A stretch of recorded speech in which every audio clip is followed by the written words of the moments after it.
नमस्कार दोस्तों, स्वागत है आप सभी का आपके अपने चैनल ज्ञान गुरु एकेडमी में। बच्चों जल्दी से जुड़ जाइए, सभी मेरे प्यारे प्यारे मित्र, सभी मेरे प्यारे स्टूडेंट्स जल्दी से जुड़ जाइए, क्योंकि कल आप लोग का एग्ज़ाम है और आप लोग के एग्ज़ाम के रिगार्डिंग बहुत बड़ा सा रिवीजन क्लास जो कि आप लोग का 36 नंबर का होगा बच्चों।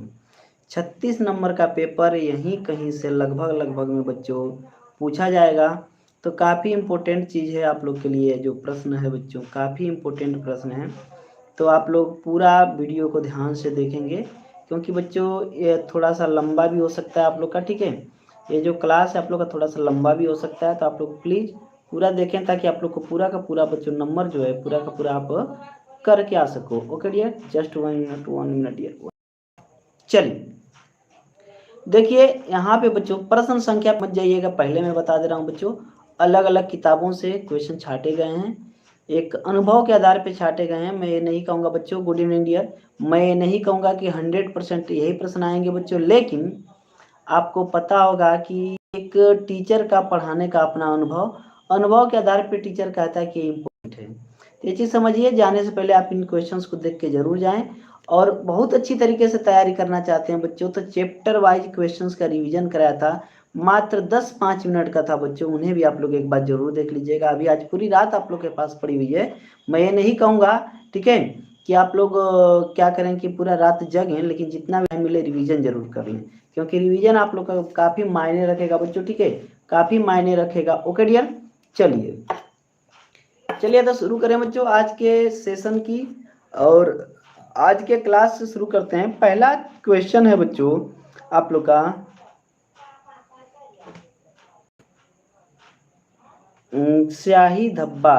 बच्चों ये आखिरी चैप्टर्स में है, ठीक है, आखिरी चैप्टर्स में। आगे देखें क्वेश्चन आप लोग का क्या है कि बौद्ध काल में शिक्षण विधियों पर प्रकाश डालिए।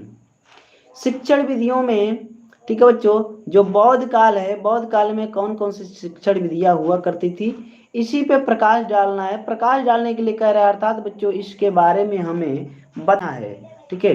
Good evening dear, good evening सभी बच्चों को, गुड इवनिंग। तो इसके बारे में हमें बताना है बच्चों। देखिए शिक्षण विधियां, पहला पॉइंट आप लोग का है बच्चों, प्रवचन या व्याख्यान विधि। जो बौद्ध काल में शिक्षण विधियां, तो ठीक है।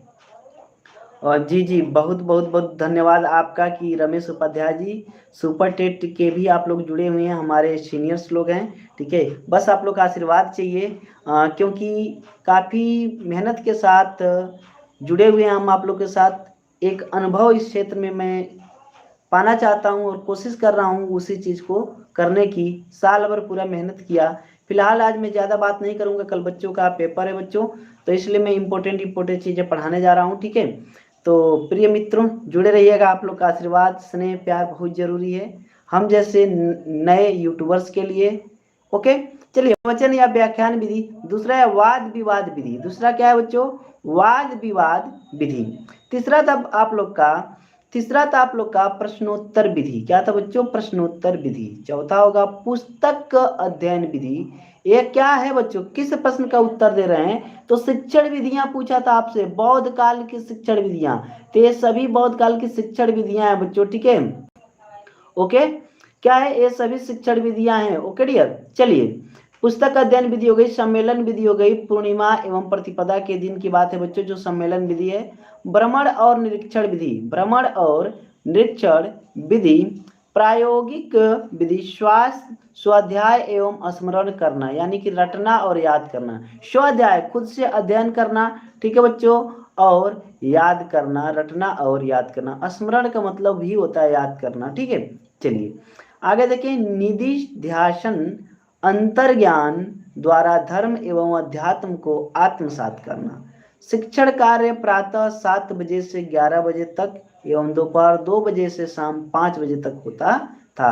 सभी बच्चों को नमस्कार, सभी बच्चों को नमस्कार, सभी बच्चे बोल रहे हैं नमस्कार सर। बच्चों सभी को नमस्कार, आप लोग जुड़े हैं हमसे, ये देख के काफ़ी खुशी हुई, और उम्मीद करता हूं कि आप लोगों ने मुझसे जो एक एक्सपेक्ट किया था कि शिक्षा शास्त्र इस चैनल पे जाएंगे, ठीक है, तो बढ़िया मतलब पढ़ सकते हैं, एग्जाम में काफ़ी इसका फायदा हो सकता है। तो उम्मीद करता हूं कि मैं आप लोग की इस जो बच्चों एक्सपेक्टेशन आप लोग की मुझसे थी मैं उस पर खरा उतरूं, पूरी कोशिश भी मैं कर रहा हूँ। आप लोग को पता है कि उसके लिए मैं लगातार पिछले 2-3 दिन से लगा हुआ, काफी लगातार वीडियोज लेके आ रहा हूँ।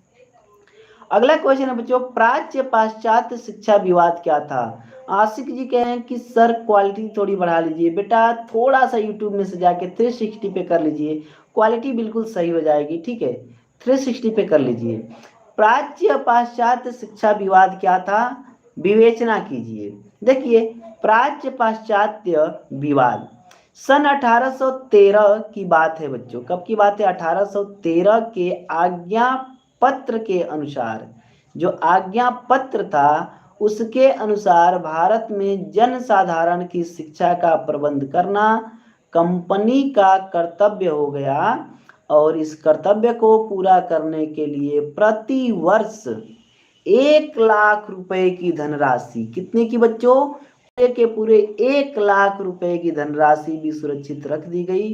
परंतु हुआ क्या कि आज्ञा पत्र में यह स्पष्ट नहीं किया गया कि यह धन किस प्रकार व्यय किया जाएगा, अर्थात जो 1 लाख रुपया है यह खर्च कैसे होगा, इसका स्पष्टीकरण आज्ञा पत्र में नहीं हुआ।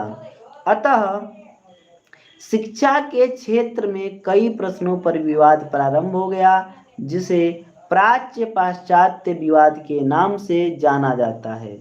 यह विवाद 20 वर्षों 1813 से ले 1833 तक चलता रहा। यह विवाद निम्नलिखित विषयों पर था, ठीक है बच्चों। देखते हैं विवाद का विषय क्या था, ये बहुत इंपॉर्टेंट है। देखिए, भारत में अंग्रेजी शिक्षा का उद्देश्य, लक्ष्य, माध्यम तथा साधन क्या होना चाहिए। यदि भारत में अंग्रेजी शिक्षा अपनाई जाएगी तो इसका क्या उद्देश्य होगा, क्या लक्ष्य होगा, सर माध्यम क्या होना चाहिए।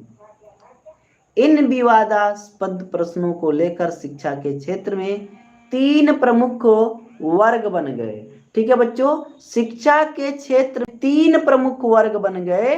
पहला वर्ग था प्राच्य शिक्षावादी, दूसरा वर्ग था पाश्चात्य शिक्षावादी, और तीसरा वर्ग था लोक भाषावादी। क्लियर है ना?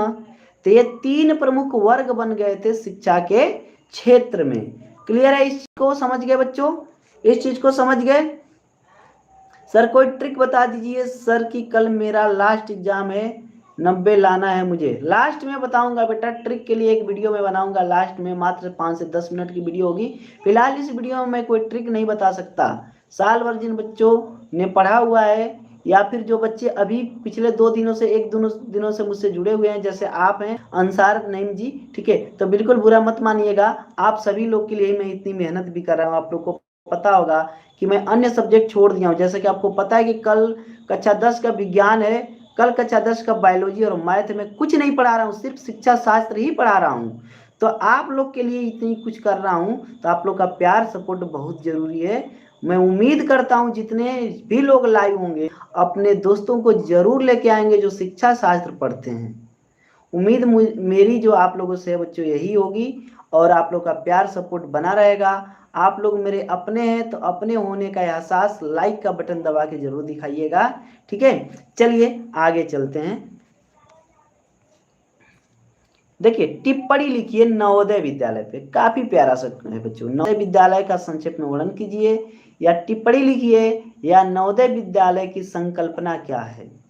कुछ भी पूछे बच्चों तो आपको नवोदय विद्यालय के बारे में बताना है। किसके बारे में बताना है? समझ जाइए कि हमसे नवोदय विद्यालय के बारे में पूछ रहा है, एनबीएस के बारे में पूछ रहा है।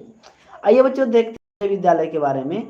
राष्ट्रीय शिक्षा नीति 1986 की एक अत्यंत महत्वपूर्ण देन है। जो बच्चों नवोदय विद्यालय है आप लोग का, वह राष्ट्रीय शिक्षा नीति 1986 की एक महत्वपूर्ण देन है। क्या है बच्चों? नवोदय विद्यालय। महत्वपूर्ण देन क्या है?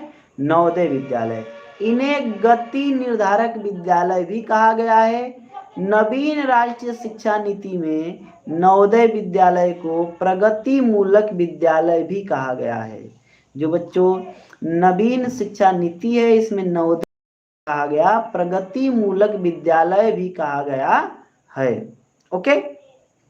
विशिष्ट प्रतिभाशाली बालकों की तीव्र प्रगति, जो बहुत ही स्पेशल प्रतिभा वाले बच्चे होते हैं, उनकी फास्ट प्रोग्रेस हेतु अच्छी शिक्षा बिना आर्थिक भार के देने, उन्हें एक अच्छी शिक्षा भी दी जाए और उनके पढ़ाई में जो उनका पैसा होता है बच्चों, जैसे किसी के घर वाले बहुत ही पढ़ाने लायक नहीं है, बहुत कमजोर है, आर्थिक स्थिति बहुत खराब है, तो आर्थिक भार के देने हेतु इन विद्यालयों की स्थापना की गई। सरकार ने कहा कि आर्थिक भार हम दे उठाएंगे और इसको देखते हुए नवोदय विद्यालय की स्थापना की गई। कार्यकारी योजना के अंतर्गत प्रगति मूलक विद्यालय को, जो ये प्रगति मूलक विद्यालय नाम दिया गया था बच्चों, राष्ट्रीय शिक्षा नीति जो थी, कौन सी, नवीन शिक्षा नीति 1986 की, उसे प्रगति मूलक विद्यालय का जो नाम दिया गया था, ठीक है, उसी को नवोदय विद्यालय कहा गया। इन नवोदय विद्यालयों में या फिर इन विद्यालयों में ग्रामीण क्षेत्रों के प्रतिभाशाली बालकों को चयन प्रक्रिया के आधार पर प्रवेश दिया जाता है। तो इस डाउट को थोड़ा सा आप लोग दूर कर लीजिएगा, सिर्फ रूरल यानी कि ग्रामीण क्षेत्र के बच्चों को ही नहीं बच्चों, शहरी क्षेत्र के बच्चों को भी इसमें प्रवेश मिलता है। लेकिन होता क्या है कि प्रवेश करते समय जो ग्रामीण क्षेत्र के बच्चे होते हैं उन्हें थोड़ा सा बच्चों छूट मिलता है। ठीक है, ओके, ये चीज समझ गए। चलिए बच्चों आगे चलेंगे, इसी चीज को और अच्छी तरीके से समझेंगे।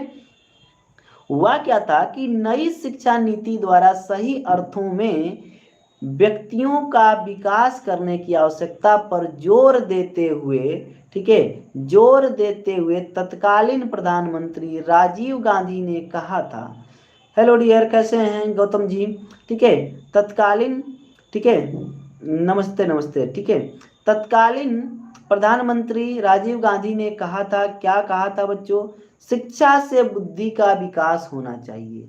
शिक्षा से किसका विकास होना चाहिए, बुद्धि का विकास होना चाहिए, व्यक्तित्व का विकास होना चाहिए। बुद्धि का विकास हो, व्यक्तित्व का विकास हो, व्यक्ति का विकास होना चाहिए, तदुपरांत कौशल अथवा हुनर और पैसा कमाने की क्षमताएं तो स्वतः ही अस्तित्व में आ जाएगी। ठीक है, मतलब जो यदि शिक्षा से हुनर का विकास हो गया, व्यक्तित्व का विकास आ गया, तो इसके बाद कौशल अथवा हुनर और पैसा कमाने की क्षमता खुद ही विकसित हो जाएगी। ठीक है, ओके डियर, वो जो होगी वो खुद ही विकसित हो जाएगी, अस्तित्व में आ जाएगी। ये चीज आप लोग समझिएगा। ठीक है, चलिए, मौलिकता, नवीनता, समानता इत्यादि विचारों से ओतप्रोत नई राष्ट्रीय शिक्षा नीति में नवोदय विद्यालयों की स्थापना एक अत्यंत महत्वपूर्ण प्रयास है। ठीक है, यह एक बहुत ही महत्वपूर्ण प्रयास है। दीपक शर्मा जी कह रहे हैं आज ही बना देना, क्या बनाना है बेटा, ठीक है, गाफिया फयाज सर जी नमस्ते। यार गौतम शुभम, हेलो शुभम कैसे हो, आस्था नमस्ते, नमस्ते बेटा नमस्ते, कैसे हैं। चलिए बच्चों, ठीक है, आस्था जी नमस्ते। नेक्स्ट है बच्चों आप लोग का क्वेश्चन, आचार्य राममूर्ति, पहले सभी बच्चे यह बताइए आप लोग को क्या यह जो मैं पढ़ा रहा हूँ ये प्रश्न समझ में आ रहे हैं। तो एक बार बच्चों थम्स अप करके बताओ कि यस सर समझ में आ रहे हैं। ठीक है, या फिर आप लोग लिख कर बताइए कमेंट बॉक्स में कि यस सर समझ में आ रहा है। बिल्कुल गोली की रफ्तार से कमेंट आप लोग लिखिए, क्योंकि बहुत मेहनत से पीडीएफ बना के लाए हैं और काफी एक एक टॉपिक को समझाने की कोशिश कर रहे हैं बच्चों। ओके, चलिए, आचार्य राममूर्ति समिति ने क्या सुझाव दिए थे। देखिए आचार्य राममूर्ति समिति के क्या सुझाव थे बच्चों, इन्हें समझते हैं। राष्ट्रीय शिक्षा नीति 1986 की समीक्षा के लिए 7 मई 1990 ईस्वी को आचार्य राममूर्ति की अध्यक्षता में एक समिति का गठन किया गया था, जिसे आचार्य राममूर्ति समिति कहा जाता है। क्या कहा जाता है बच्चों, आचार्य राममूर्ति समिति कहा जाता है। ओके, ठीक है, थोड़ा फास्ट बताइए सर। ओके डियर, कोशिश करते हैं। ठीक है, चलिए, क्या कहा जाता है बच्चों, आचार्य राममूर्ति समिति कहा जाता है। इस समिति ने राष्ट्रीय शिक्षा प्रणाली समानता के लिए विभिन्न स्तरों पर शैक्षिक पुनर्गठन, तकनीक शिक्षा तथा शैक्षिक व्यवस्था पर कुछ नए सुझाव प्रस्तुत किए। 9वीं पंचवर्षीय योजना के अंतर्गत, ठीक है, 9वीं प्रश्न, ठीक है, ठीक है बच्चों, कह रहे हैं कि 9वीं पंचवर्षीय योजना के अंतर्गत, ये जो 9वीं पंचवर्षीय योजना आई थी बच्चों, उसके अंतर्गत की बात कर रहा है। हुआ क्या था बच्चों, ठीक है, कि राष्ट्रीय आय का 6%, ठीक है बच्चों, क्या हुआ, 6% अधिक का व्यय करना इस समिति का महत्वपूर्ण सुझाव था। ठीक है, जो समिति थी इसने सुझाव दिया था कि 6% से अधिक इस समिति क्या हो, इस पे खर्च हो। ठीक है, ओके डियर, राधे राधे, राधे राधे बेटा, राधे राधे। नेक्स्ट क्वेश्चन है, राष्ट्रीय शिक्षा नीति 1986 की प्रमुख विशेषताओं का वर्णन कीजिए। क्या वर्तमान में इसे अधिक प्रभावशाली बनाने हेतु कुछ किया जा रहा है? ठीक है, क्या इसको और प्रभावशाली बनाने के लिए कुछ किया जा रहा है? तो बच्चों देखिए, शिक्षा का राष्ट्रीय स्वरूप पहले समझ लेंगे। सभी राज्यों में पाठ्यक्रम का 75% भाग एक समान होना चाहिए और शेष 25% भाग राज्यों की अपनी अपनी विशिष्ट आवश्यकताओं के अनुसार भिन्न हो सकता है। भिन्न मतलब अलग हो सकता है। दूसरा है शिक्षा की राष्ट्रीय संरचना। कुछ राज्यों ने 10+2+3 शिक्षा संरचना को अपने राज्यों में लागू कर दिया था, किंतु कुछ ने नहीं किया था। अतः सभी राज्यों को 10+2+3 की भांति एक समान शिक्षा संरचना लागू करनी चाहिए। ओके डियर, अगला है शिक्षा का व्यवसायीकरण। ठीक है, शिक्षा का व्यवसायीकरण यानी बिजनेस होने लगा।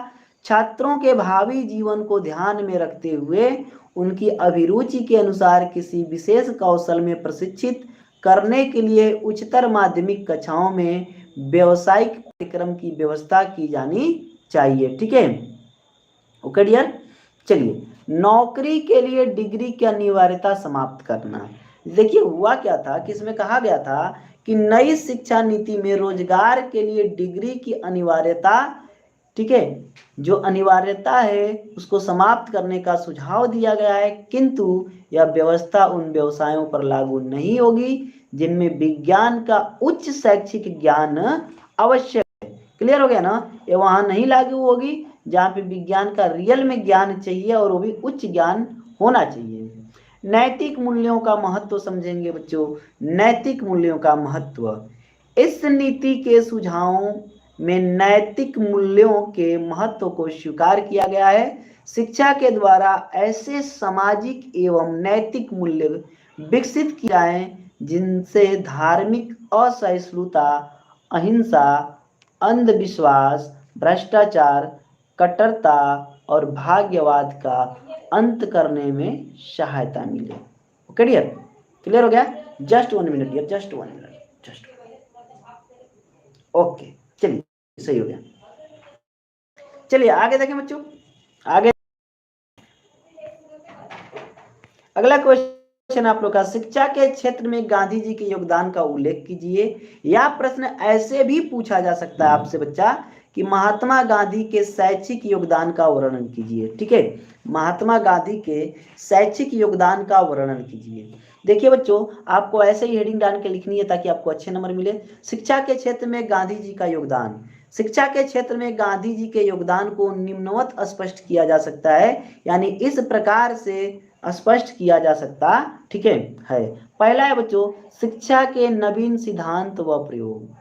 गांधी जी ने शिक्षा के सिद्धांतों एवं प्रयोगों में नवीन विचारधारा का समावेश किया। इन्होंने नवीन विचारधारा का समावेश किया। उन्होंने बेसिक शिक्षा योजना में अपने शैक्षिक विचारों का प्रयोग किया और चरित्र ज्ञान एवं क्रिया के विकास के, ठीक है बच्चों, क्रिया के विकास के सिद्धांत खोज निकाले। दूसरा पॉइंट आप लोग का है बच्चों, भारतीय विचारकों पर प्रभाव। गांधी जी के शिक्षा संबंधी विचारों से न केवल जनसाधारण अपितु बौद्धिक वर्ग भी प्रभावित हुए बिना न रह सका। परिणाम स्वरूप भारतीय विचारक वर्ग यथार्थवादी दृष्टिकोण अपनाने लगा, जिसका दिग्दर्शन जो था बच्चों, दिग्दर्शन भारतीय शिक्षा के बदलने हेतु स्वरूप में किया जा सकता है। क्लियर हो गया ना? ठीक है, उसे क्या किया जाता है बच्चों, किया जा सकता है। ओके, नेक्स्ट क्वेश्चन था आप लोग का बच्चों, गांधी जी की शैक्षिक विचारधारा वर्तमान शिक्षा व्यवस्था में कितनी प्रासंगिक है। क्वेश्चन ध्यान से समझिएगा, सिर्फ आंसर की तरफ न जाइएगा बच्चों, ध्यान से समझिएगा, ठीक है, बहुत बढ़िया से समझिएगा, ताकि कल के एग्जाम में जो भी क्वेश्चन छपे आप पूरा का पूरा बच्चों कर सको। देखिए, गांधी जी ने शैक्षिक विचारधारा उस समय प्रस्तुत की थी जब भारत में ब्रिटिश शासन था। समझ रहे हैं बच्चों, अंग्रेजों का शासन था, तथा ब्रिटिश शासन के कुछ निहित उद्देश्यों के लिए शिक्षा व्यवस्था की गई थी। आज देश की परिस्थितियां काफी बदल गई हैं, बिल्कुल बदल गई है बच्चों। आज देश की जो हमारी परिस्थिति है बिल्कुल बदल गई है, ठीक है। सर क्लास कितनी लंबी रहेगी बेटा, करवा तो लेने दीजिए, इंपॉर्टेंट क्वेश्चन है बाबू, ठीक है। बस 2 मिनट 4 मिनट का नहीं ले सकता, जितने क्वेश्चंस लेके आए उतने तो आप लोग करवा लेने दीजिए। एक दिन तो मेरा साथ दे दीजिए बच्चों। वैसे तो मैं रोज 2-4 बच्चों के साथ ही लाइव रहा करता था जब शुरुआत हुई थी हमारी, आप लोग को याद होगा। लेकिन आज तो आप लोग मेरे साथ दे दीजिए, आज आप लोग का बच्चों कल रिजल्ट, मतलब आप लोग जितना साल भर पढ़े हो उसका दिन है, ठीक है, क्लियर है ना। चलिए, आज देश की परिस्थितियां काफी बदल गई हैं। इस स्थिति में गांधी जी की शैक्षिक विचारधारा कुछ क्षेत्रों में तो आज भी महत्वपूर्ण मानी जाती है, जबकि कुछ पक्षों का को अब कोई व्यवहारिक महत्व नहीं है। सर्वप्रथम, अनिवार्य एवं निःशुल्क प्राथमिक शिक्षा की धारणा आज भी उतनी महत्वपूर्ण है, ठीक है। प्राथमिक और बच्चों क्या है, निःशुल्क शिक्षा उतनी महत्वपूर्ण तब थी जितनी आज है। इसी प्रकार स्त्री शिक्षा तथा प्रौढ़ शिक्षा, बिल्कुल सही है बच्चों, स्त्री शिक्षा बहुत महत्वपूर्ण है और प्रौढ़ शिक्षा को प्रोत्साहन देने की बात भी समान रूप से महत्वपूर्ण मानी जा रही है। यानी स्त्री शिक्षा को बढ़ावा मिले और प्रौढ़ शिक्षा को भी बच्चों क्या की जाए, समान। गांधी जी के आत्मानुशासन यानी कि उनका खुद का अनुशासन की धारणा भी हर किसी को मान्य है। यानी कि पहले अपना खुद का अनुशासन बनाइए, यदि मैं खुद अनुशासित नहीं हूं तो मुझे आपको अनुशासन सिखाने का कोई अधिकार नहीं है, ये गांधी जी का कहना था। शिक्षा के माध्यम से बालक के सर्वांगीण विकास की मान्यता भी उचित है। इससे भिन्न गांधी जी द्वारा हस्तकलाओं को दी जाने वाली अतिरिक्त मान्यता आज की परिस्थितियों में प्रासंगिक नहीं मानी जाती। बेसिक शिक्षा प्रणाली में शिक्षा के खर्च के लिए बालकों द्वारा निर्मित वस्तुओं की बिक्री की बात कही गई थी, यह अव्यवहारिक तथा अप्रासंगिक है। इसी प्रकार आज विज्ञान की शिक्षा की अत्यधिक आवश्यकता है, विज्ञान को शिक्षा की अत्यधिक आवश्यकता है बच्चों, जबकि गांधी जी की विचारधारा में यह मान्यता नहीं थी। जो गांधी जी की विचारधारा थी उसमें यह मान्यता नहीं थी। इस प्रकार स्पष्ट है कि वर्तमान शिक्षा व्यवस्था गांधी जी की शैक्षिक विचारधारा एक सीमित रूप में ही प्रासंगिक है। ठीक है बच्चों, ये चीज समझ में आई आप लोग को। चलिए, गांधी जी द्वारा, अगला क्वेश्चन है, ध्यान से समझिएगा आप लोग, गांधी जी द्वारा प्रतिपादित समवाय सानुबंधित शिक्षण विधि क्या है। बच्चों एक चीज आप लोग से कहना चाहूंगा कि आप लोग एक व्हाट्सएप नंबर लिख लीजिए मेरा थोड़ा सा, ठीक है, व्हाट्सएप नंबर लिख लीजिए बच्चों। कल जब पेपर खत्म हो जाएगा, जब पेपर आप लोग का खत्म हो जाएगा तो आप लोग मुझे उस पे पेपर व्हाट्सएप कर दीजिएगा, ताकि मैं देख सकूं कि मेरा पढ़ाया हुआ कितना आया हुआ है, ठीक है। तो आप लोग मेरा एक नंबर नोट कर लो जल्दी से बच्चों, ठीक है, मैं नंबर बोल दे रहा हूँ, ठीक है, 98, जल्दी से आप लोग नोट कर लो, इसी पे भेज देना, 9889175929। आप लोग इस पे बच्चों शिक्षा शास्त्र का पेपर जरूर भेजेंगे। ये नंबर आप लोग नोट कर लीजिए, सेव कर लीजिएगा, व्हाट्सएप नंबर है मेरा, ठीक है। आप लोग इस पे पेपर जरूर भेजेंगे। फिर से मैं एक बार नंबर को दोहरा दे रहा हूं बच्चों, 9889175929। सभी बच्चों ने देख लिया, सभी लोग एक बार पेपर जरूर भेजेंगे और ये भी मुझे बताएंगे कि आप लोग का पेपर कैसा हुआ। मैं पेपर के बाद बच्चों एनालिसिस लेके आऊंगा कि साल भर मैंने जो पढ़ाया था क्या मेरा पूरा पढ़ाया हुआ आया बच्चों। ये चीज आप लोग जरूर मुझे बताएंगे, क्योंकि कल ही का दिन है, मैं भी बहुत एक्साइटेड हूँ कि जिस सब्जेक्ट को हमने पूरा पढ़ाया है बच्चों, क्या मैं किस तरीके से पढ़ा रहा था, क्या मुझे सुधार की जरूरत होगी अगले सेशन में, ये सारी चीजें आप लोग से ही मैं सीखूंगा। तो प्लीज आप सभी बच्चे नंबर नोट करें, 9889175929, और इस पे आप लोग बच्चों जरूर से जरूर आप लोग हमें मैसेज करके बताएं, व्हाट्सएप करके बताएं, ठीक है, कि सर पेपर ये था। आप लोग पेपर तो जरूर भेज दीजिएगा, पेपर भेजने के बाद हमें बताएंगे कि सर पेपर कैसा हुआ, ठीक है। ओके डियर, क्लियर है। अब नंबर हटाएं बच्चों, एक बार बोलो यस सर नंबर हटाएं, ठीक है, नंबर अब हटा दे रहे हैं बच्चों और आगे टॉपिक पे चलते हैं। सभी लोगों ने नंबर लिख लिया होगा, मेरे ख्याल से सभी लोगों ने नंबर लिख लिया होगा। चलिए आगे चले बच्चों। गांधी जी द्वारा आमिर खान, क्यों जा रहे हैं बच्चा जी अभी, ठीक है अभी क्लास तो बाकी है, ठीक है। गांधी जी द्वारा प्रतिपादित समवाय सानुबंधित शिक्षण विधि क्या है? देखिए बच्चों, गांधी जी ने सीखने की प्रक्रिया, जो सीखने की प्रक्रिया है में विषयों में समन्वय स्थापित करने पर विशेष बल दिया है। उनके अनुसार तो किसी महत्वपूर्ण हस्तकला के इर्द गिर्द अन्य विषयों को सीख कर उसका अध्यापन करना चाहिए। उन्होंने कहा कि उसको सीख के उसका अध्यापन अर्थात उसे सिखाना चाहिए, ठीक है। क्या करना चाहिए बच्चों? सीख कर सिखाना चाहिए तथा दूसरे विभिन्न विषयों में पारस्परिक संबंध स्थापित करते हुए उनका अध्यापन करना चाहिए। गांधी जी की बेसिक शिक्षा में बुनियादी हस्तकला और अन्य विषयों में अध्यापन की व्यवस्था है, ठीक है बच्चों। क्या है? अन्य विषयों में अध्यापन की व्यवस्था है। एक बार सभी बच्चे कमेंट बॉक्स में कमेंट करके बताइए कि सर नंबर हमने ले लिया है, भेज देंगे कल, ठीक है। सर पूरी रात आप चाहिए प्लीज ऑनलाइन क्लास, पूरी रात ऑनलाइन क्लास नहीं चल सकेगा बेटा, ठीक है, आप लोग को तैयारी भी करनी है, ठीक है। चलिए नेक्स्ट क्वेश्चन की तरफ चलते हैं। देखिए मैं भी एक स्टूडेंट रहा हूँ तो मुझे पता है कि कितना आप लोग को पढ़ाना है, कितने टाइम आप लोग को रिवीजन करना है, ये सारी चीजें आप लोग को भी रिवीजन करने के लिए चाहिए, ठीक है। ओके डियर, बाकी लोग भी कमेंट करके एक बार बताओ बेटा सभी लोग ने लिया है ना, क्योंकि मैं बहुत एक्साइटेड हूँ कल के पेपर के लिए आप लोग के लिए, ठीक है। चलिए नेक्स्ट क्वेश्चन पे चलते हैं, वैसे आप लोग बताते रहिएगा। फिलहाल नेक्स्ट क्वेश्चन, महात्मा गांधी जी की बेसिक शिक्षा के बारे में उनके विचारों को स्पष्ट कीजिए। तो देखिए बच्चों, गांधी जी ने 22 अक्टूबर 1937 को नागपुर के वर्धा नामक स्थान पर एक शिक्षा सम्मेलन का आयोजन किया। इस सम्मेलन में देश के कई शिक्षा शास्त्री एवं विचारक सम्मिलित हुए और अपने अपने विचार रखे। ये लोग सम्मिलित हुए बच्चों और अपने अपने विचार रखे। महात्मा गांधी ने इस सम्मेलन में, ठीक है, इस सम्मेलन में अपनी शिक्षा संबंधी योजना प्रस्तुत की, जिसे स्वीकार कर लिया गया। इस योजना को वर्धा शिक्षा योजना कहा गया, जो बाद में बुनियादी शिक्षा या बेसिक एजुकेशन के रूप में विकसित हुई। प्रत्येक शिक्षा प्रणाली के प्रवर्तक का एक शिक्षा दर्शन होता है, जो कि उसके संपूर्ण विचारों का प्रतिनिधित्व करता है। इस संदर्भ में महात्मा गांधी जी की शिक्षा दर्शन के आधारभूत सिद्धांत इस प्रकार हैं। पहला है बच्चों, 7 से 14 वर्ष तक के बालक बालिकाओं की निःशुल्क शिक्षा एवं अनिवार्य होनी चाहिए। दूसरा है, शिक्षा का माध्यम अंग्रेजी नहीं बल्कि मातृभाषा होनी चाहिए। और तीसरा है, शिक्षा के द्वारा मानवीय गुणों का विकास होना चाहिए। और चौथा है बच्चों आप लोग का मोस्ट इंपोर्टेंट, शिक्षा को शरीर, मन, हृदय तथा आत्मा का सामंजस्यपूर्ण विकास करना चाहिए, ठीक है बच्चों, ठीक है। ओके डियर, समझ गए? ओके ओके ओके ओके, चलिए बच्चों नेक्स्ट चलें बच्चों, नेक्स्ट चलें नेक्स्ट क्वेश्चन की तरफ।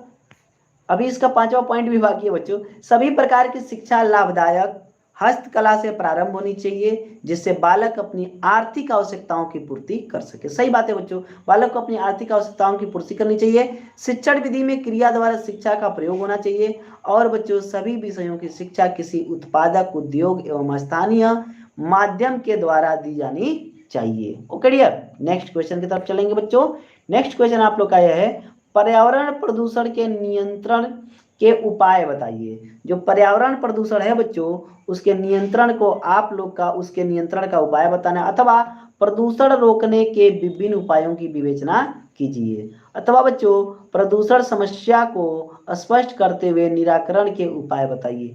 आप सभी बच्चों से एक रिक्वेस्ट है बच्चों की प्लीज आज के दिन लाइव होके बढ़िया से पढ़ लीजिए। मुझे आज लंबा लाइव होना है, तो मैं आप लोगों से रिक्वेस्ट करूंगा कि आप लोग प्लीज मेरे साथ बने रहिए, क्योंकि यदि आप लोग चले जाओगे, कुछ लोग रह जाओगे, तो पढ़ाने में बिल्कुल मन नहीं लगेगा। और आपको पता है आज ही की रात हमारे पास है, आज हम जितना पढ़ लेंगे बच्चों उतना हमारे लिए बेनिफिशियल होगा, ठीक है। तो इतना इस चीज को आप लोग भी समझे और हम भी समझे, ठीक है बच्चों। इसके बाद भी आप लोग की एक वीडियो आने वाली है लांग की बच्चों, दीर्घ उत्तरीय प्रश्नों की, तो उसे भी आप लोग को पढ़ना है। तो परेशान न होइए, जाइए ना। अभी देखिए 23 बच्चों से 18 बच्चे हो गए, तो बच्चों बने रहिए, जितने लोग हैं कोशिश कीजिए और बच्चों को जोड़ने की, भागने की कोशिश न कीजिए, ठीक है। ओके डियर, प्रदूषण की समस्या को स्पष्ट करते हुए इसके निराकरण का उपाय बताइए। बच्चों जब प्रदूषण से तो बिल्कुल आप बिल्कुल शांत हो जाएं और पर्यावरण प्रदूषण के बारे में आराम से लिखें, क्योंकि ये आपके आसपास होने वाली घटना है और इसके बारे में हम बहुत अच्छी तरीके से लिख सकते हैं। ठीक है, कुछ चीजें अपने मन से भी लिखी जाती है, हर चीज रट के ही नहीं लिखी जाती है, ये चीज आप लोग हमेशा ध्यान दीजिएगा। ओके डियर, चलिए, पर्यावरण प्रदूषण वास्तव में सभ्यता के विकास का एक सह परिणाम है। इस स्थिति में यदि कहा जाए कि हम सभ्यता का विकास भी करते रहें, ठीक है बच्चों, ठीक है, ओके डियर, सभ्यता का विकास भी करते रहें, पर्यावरण प्रदूषण से भी मुक्त हो जाएं तो असंभव ही है। सही बात है बच्चों, यदि हमें सभ्यता का विकास करना है, हमें अपने इस कल्चर को आगे बढ़ाना है, साइंटिफिक ही चीज को ले लीजिए, आगे बढ़ाना है, तो भाई कुछ तो पर्यावरण प्रदूषण होना ही है। ठीक है, वास्तव में पर्यावरण प्रदूषण को कुछ सीमा तक नियंत्रित किया जा सकता है, समाप्त नहीं किया जा सकता, ये चीज समझ जाइए। उसे नियंत्रित कर सकते हैं, समाप्त नहीं कर सकते हैं। उदाहरण के लिए यदि हम चाहें कि सभ्यता के प्रतीक असंख्य वाहन सड़कों पर शान से चले और वायु प्रदूषित न हो, तो यह संभव नहीं है, तो यह संभव नहीं। सही बात है बच्चों, हम चाहते हैं कि रोड पे गाड़ियां भी चले और पर्यावरण भी प्रदूषण न हो, तो यह संभव नहीं है, प्रदूषित तो होना ही है। ठीक है बच्चों, प्रदूषित तो होना ही है। इसी प्रकार कल कारखाने बढ़ते जाएं और वायु तथा जल कदापि प्रदूषित न हो, तो यह भी संभव नहीं है। इस स्थिति में हम पर्यावरण प्रदूषण को केवल नियंत्रित कर सकते हैं, इसके लिए निम्न वर्णित उपाय किए जा सकते हैं बच्चों। ठीक है, आमिर खान जी कह रहे हैं सर प्लीज मेरा नाम ले लो, तो बिल्कुल बच्चा आप लोग का नाम ले लिया हूं। आप सभी बच्चे हमारे साथ जुड़े रहे, मैं एक बार सभी का नाम ले लेता हूं, true and false, Aamir Khan ji and Ashiq ji. Ashiq बहुत पुराने बच्चे हैं, ठीक है, और आपका बहुत बहुत धन्यवाद कि आप शुरू सेशन से अब तक जुड़े हुए हैं, बहुत बहुत धन्यवाद आप सभी बच्चों का। ठीक है, बिल्कुल बेटा नाम ले लिया आमिर जी, ठीक है, बिल्कुल नाम ले लिया है। ठीक है, नेक्स्ट क्वेश्चन आप सॉरी फर्स्ट पॉइंट है बच्चों, जो उपाय किए जा सकते हैं उसमें पहला उपाय क्या है कि प्रदूषण के कारकों का पता करके उनको नष्ट किया जाए, यानी कि प्रदूषण का क्या कारण है बच्चों। ठीक है, ट्रू एंड फॉल्स करें सर, मेरा नाम प्रिंस यादव है। ठीक है प्रिंस, बेस्ट ऑफ लक कल के एग्जाम के लिए, और ध्यान से आप लोग जो पढ़ा रहा हूँ उस चीज को समझने की कोशिश कीजिएगा। प्रदूषण कारकों का पता करके उनको नष्ट किया जाना चाहिए। विभिन्न अपमार्जक पदार्थों, विषैले पदार्थों, दवाओं, मलमूत्र आदि को किसी भी जल स्रोत या जल के साधन में मिलाए जाने से पहले शुद्ध कर लेना चाहिए। इसका भौतिक तथा जैविक जो आदि वाले स्थानों से पर्याप्त दूर ले जाकर डालना चाहिए, अथवा इसे ऐसे तालाबों, जलाशयों, झीलों आदि में डालना चाहिए जिसका जल किसी काम में प्रयुक्त न किया जाता हो। चौथा पॉइंट है कूड़ा करकट, गोबर आदि को कंपोस्ट खाद बनाने के लिए गड्ढों में एकत्र किया जाना चाहिए ताकि प्रदूषण न हो सके। आजकल इन पदार्थों से बायोगैस बनाई जाने लगी है। ठीक है बच्चों, बायोगैस बनाई जाने लगी है। ठीक है, ओके, ठीक है बच्चों, चलिए ओके डियर। अगला है निवास स्थानों को सड़क से दूर बनाया जाना चाहिए। निवास जो स्थान है उसे सड़क से दूर बनाया जाना चाहिए ताकि स्वतः चल निर्वातकों आदि के धुएं, धूल आदि से बचा जा सके। चलिए बच्चों, छठवां है कारखानों की चिमनियों को काफी ऊंचा बनाया जाना चाहिए, इन पर प्रदूषण को कम करने के लिए उपकरण आदि का प्रयोग किया जाना चाहिए। सातवां पॉइंट है परमाणु विस्फोटकों एवं परीक्षणों पर प्रतिबंध लगाया जाना चाहिए। यदि ऐसा करना आवश्यक ही हो तो ऐसी तकनीक का प्रयोग किया जाना चाहिए जिससे रेडियोधर्मी विकिरण का प्रभाव न फैल सके। ओके डियर, चलिए अगला क्वेश्चन काफी प्यारा सा क्वेश्चन है। Thank you so much sir, इस वीडियो के लिए बहुत ज़्यादा ज़रूरत थी मुझे। Welcome dear. ठीक है, और ऐसे ही बहुत सारे वीडियो भी अपलोड है आप लोग की। 4 अप्रैल शिक्षा शास्त्र के नाम से है बच्चों, 4 अप्रैल का जो एग्जाम होने वाला है उसमें 8 से 10 वीडियो होंगी आप लोग की, और सभी इसी पर्पज से बनाई गई थी। ठीक है, सभी इसी पर्पज से 2 दिनों में बनाई गई है, तो आप लोग उस वीडियो को भी एक बार जरूर देखिएगा, चेकआउट जरूर कर लीजिएगा। ओके डियर, चलिए पर्यावरण शिक्षा के महत्व का उल्लेख कीजिए या पर्यावरण शिक्षा की आवश्यकता पर प्रकाश डालिए। पर्यावरण शिक्षा वर्तमान समय की एक महती आवश्यकता है। ठीक है, स्पष्ट कीजिए। देखिए पर्यावरण शिक्षा का महत्व, आइए बच्चों समझते हैं पर्यावरण शिक्षा का महत्व क्या है। वर्तमान वैज्ञानिक युग में पर्यावरण शिक्षा का महत्व निरंतर बढ़ता जा रहा है।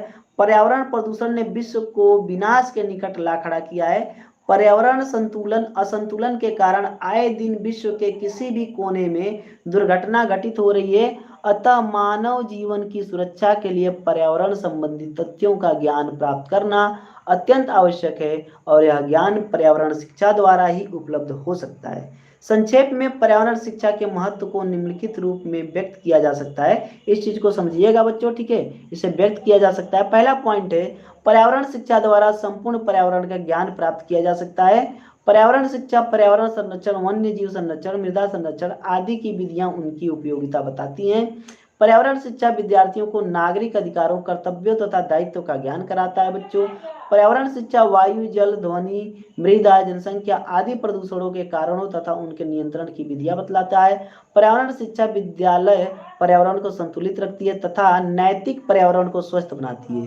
पर्यावरण शिक्षा के महत्व संबंधी उपयुक्त विवरण के आधार पर कहा जा सकता है कि पर्यावरण शिक्षा को विभागीय पाठ्यक्रम में स्थान मिलना चाहिए। यह आज के युग की मांग है, ठीक है बच्चों, यह आज के युग की मांग है, ठीक है। आपका घर कहाँ है सर? बच्चों मऊ जिला आजमगढ़, ठीक है। यस सर, इस सेशन के बाद मैं बाकी सब वीडियो बिल्कुल बिल्कुल देख लीजिएगा, मैंने अपने सभी दोस्त के पास भेज दिया। थैंक यू डियर, ठीक है। ऐसे ही आप लोग को बच्चों थोड़ा सा सपोर्ट करना है, मैं ये नहीं कहूँगा बच्चों, ठीक है। और हैप्पी रमजान आप सभी को, ठीक है। आप सभी को हैप्पी रमजान, ठीक है। फास्ट है, ओके। चलिए, पर्यावरण मित्रता से क्या अभिप्राय है? देखिए बच्चों, बड़ा प्यारा सा क्वेश्चन है। पर्यावरण मित्रता की बात कर दिया है। देखिए, प्राकृतिक पर्यावरण के मौलिक गुणों एवं विशेषताओं को बनाए रखने में सहायता प्रदान करने की प्रवृत्ति को पर्यावरण मित्रता के रूप में जाना जाता है। पर्यावरण नीति को अपना लेने के बाद प्राकृतिक पर्यावरण को प्रत्येक प्रकार की हानियों से बचाया जा सकता है। प्रत्येक प्रकार की हानियां होती हैं बच्चों, उससे बचाया जा सकता है, ठीक है, ओके।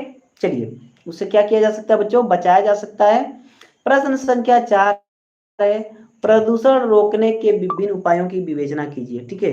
जो प्रदूषण रोकने के विभिन्न उपाय हैं बच्चों, उनकी विवेचना करना है। देखिए, रिहायशी का मतलब समझते हैं जहां बहुत सारे लोग रहते हैं, ठीक है, बहुत सारे रिहायशी कहते हैं बच्चों, ठीक है, ओके।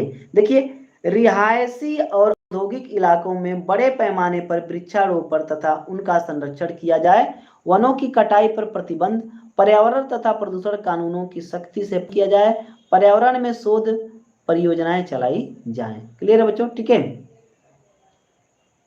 Okay dear. चलिए, पर्यावरण प्रदूषण से आप क्या समझते हैं, इसके कारणों की व्याख्या कीजिए। बहुत ही प्यारा सा क्वेश्चन है बच्चों कि आखिर पर्यावरण प्रदूषण कहते किसे हैं। शुरू से पढ़ते आए हैं बच्चों, आप लोग इस चीज को देखिए। पर्यावरण शब्द अंग्रेजी के पॉल्यूशन का हिंदी रूपांतरण है। पर्यावरण को अंग्रेजी में पॉल्यूशन कहते हैं, उसका हिंदी रूपांतरण है। पॉल्यूशन का अर्थ होता है खराब हो जाना, ठीक है। क्या होता है? खराब।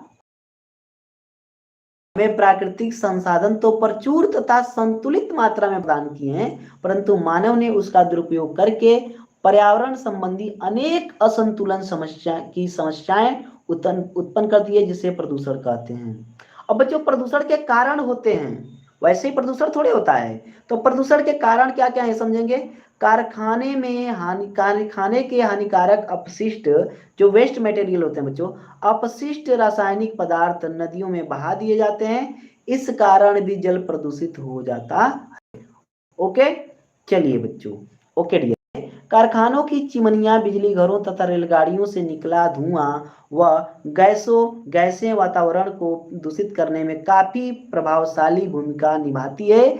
छोटे नगरों व देहाती क्षेत्रों के चूल्हों का धुआं भी वातावरण को दूषित करता है। शहरों में कूड़े करकट के ढेर पर्यावरण को प्रदूषित करते हैं, उनसे मच्छर मक्खियां खूब पनपती हैं। मानव व पशुओं आदि के मल मूत्र के निस्तारण की उपयुक्त व्यवस्था का न होना भी पर्यावरण प्रदूषण का एक मुख्य कारण है। समझ गए बच्चों?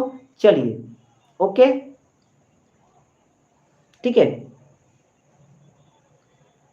एक कह रहे हैं सर क्या हाल है सर? एकदम मस्त है सर। आप लोग का लास्ट डे है बच्चों, जबरदस्त पढ़ाई कर लीजिए, आप लोगों से यही चीज कहूंगा। चलिए, नेक्स्ट क्वेश्चन आप लोग का, पर्यावरण प्रदूषण से मानव को खतरा हो गया है, स्पष्ट कीजिए। सही बात है बच्चों, पर्यावरण प्रदूषण से मानव को किस तरीके से क्या बोलते हैं बच्चों, सॉरी, खतरा हो गया है, ठीक है। इसी को बताना है आप लोग को, स्पष्ट करना। देखिए, मानव जीवन पर प्रदूषण का दुष्प्रभाव, इस प्रभाव को निम्नलिखित रूपों में स्पष्ट कर सकते हैं बच्चों। क्या कर सकते हैं? निम्नलिखित रूपों में स्पष्ट कर सकते हैं। पहला है पर्यावरण प्रदूषण का जन स्वास्थ्य प्रभाव।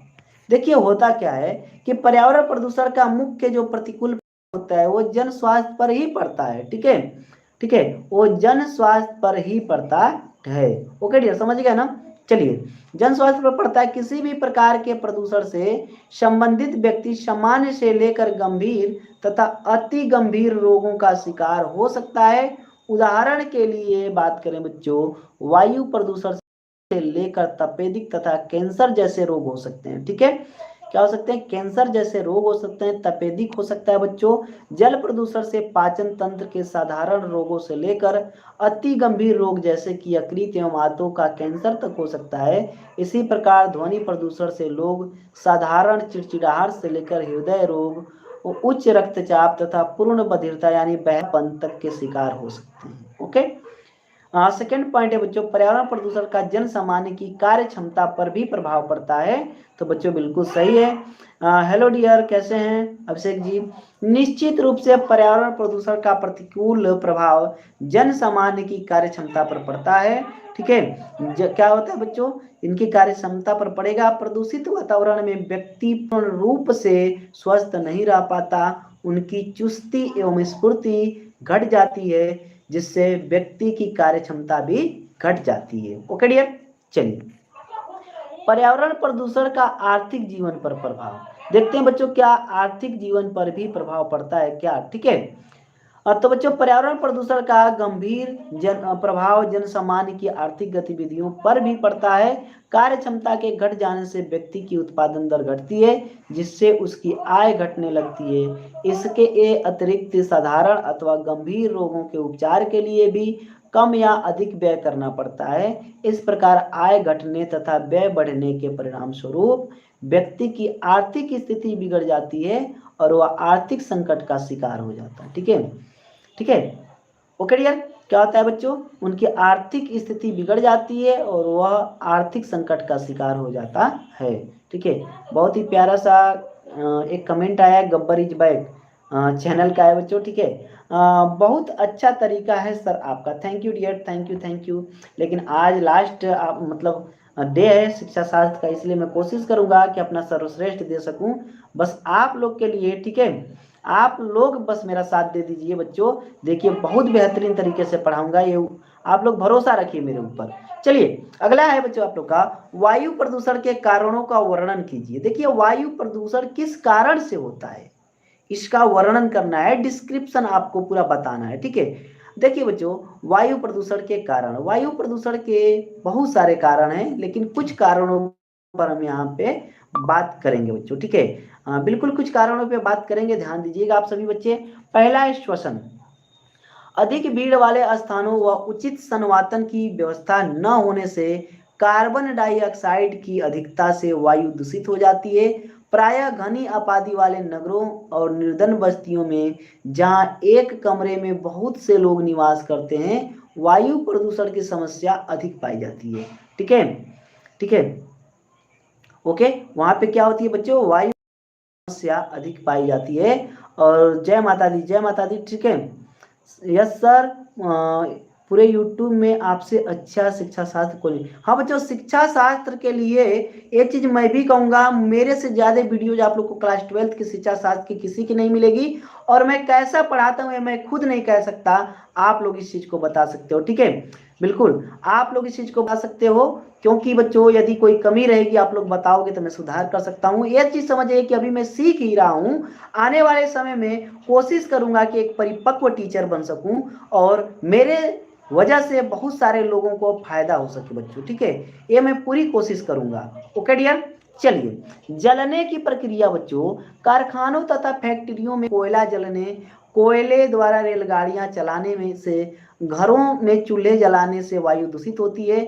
मोटर गाड़ियां, बसों और ट्रकों आदि में पेट्रोल जलने से भी वायु प्रदूषण बढ़ता है। ओके डियर, ठीक है, चलिए, सजीवीय पदार्थों का विघटन, वनस्पति और मृत शरीर आदि के सड़ने से उत्पन्न विषाक्त गैसें वायु में मिलकर वायुमंडल को दूषित करती हैं। ये वायु में मिलकर बच्चों वायुमंडल को दूषित, देखिए वायु में ही मिलेगी तो सिंपल सी बात है, वायु से बना हुआ जो मंडल है तो दूषित हो ही जाएगा ना, तो वायुमंडल को दूषित कर देती है। रोगाणुओं की उपस्थिति, देखिए रोगियों के छींकने, देखिए जब कोई रोगी होता है छींक कर देता है, तो छींकने, थूकने, श्वसन यानी सांस लेने तथा खांसने पर रोगाणु वायु में मिलकर उसे दूषित कर देते हैं। अन्य स्वस्थ व्यक्ति इस दूषित वायु में श्वास लेकर अनेक रोगों से ग्रस्त हो जाते हैं। ठीक है, जो कोई बच्चा, क्या कह रहा हूं बच्चों, ठीक है, ठीक है, कोई भी व्यक्ति होगा, स्वस्थ व्यक्ति होगा, यदि उसे ऐसा छींक ओक वाला या धूल खांसी ऐसी चीज वाला मिल गया बच्चों, तो वो भी बीमार हो जाएगा। धूल व अन्य वस्तुओं के सूक्ष्म कणों द्वारा, देखिए बच्चों विभिन्न उद्योगों द्वारा उत्पन्न वस्तुओं के कण व रेशे वायु में मिल जाते हैं। इस प्रकार की दूषित वायु में श्वास लेने पर वे शरीर में पहुंचकर स्वास्थ्य को हानि पहुंचाते हैं। ओके डियर, स्वास्थ्य को हानि पहुंचाते हैं। जल प्रदूषण के किन्हीं दो कारणों की व्याख्या कीजिए। जो जल प्रदूषण होता है बच्चों, उसके दो कारण की व्याख्या करना है।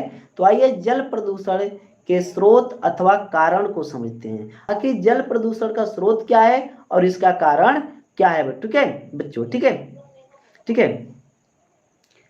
बच्चों नंबर वीडियो के पीछे करके देख लीजिएगा। मैं आज आप लोग का समय बर्बाद नहीं करना चाहता, वीडियो के बीच में मैंने नंबर दिया था, प्लीज मुझे माफ कर देना बच्चों, मैं आप लोग का बिल्कुल समय बर्बाद नहीं करना चाहता हूँ, इसलिए मैं दोबारा लिख नहीं सकता, क्योंकि आपको पता है बच्चों कल आप लोग का एग्जाम है, ठीक है, ठीक है, इसलिए मैं कोशिश करूंगा कि जितना ज्यादा हो सके मैं पढ़ा सकूं।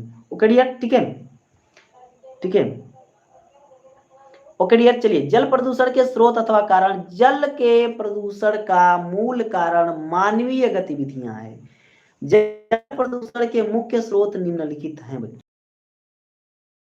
घरों से जो जल निकलता है आपका नालियों के द्वारा, आपने देखा होगा, तो उन्हें सीवेज कहते हैं। इसमें कौन कौन सा होता है बच्चों?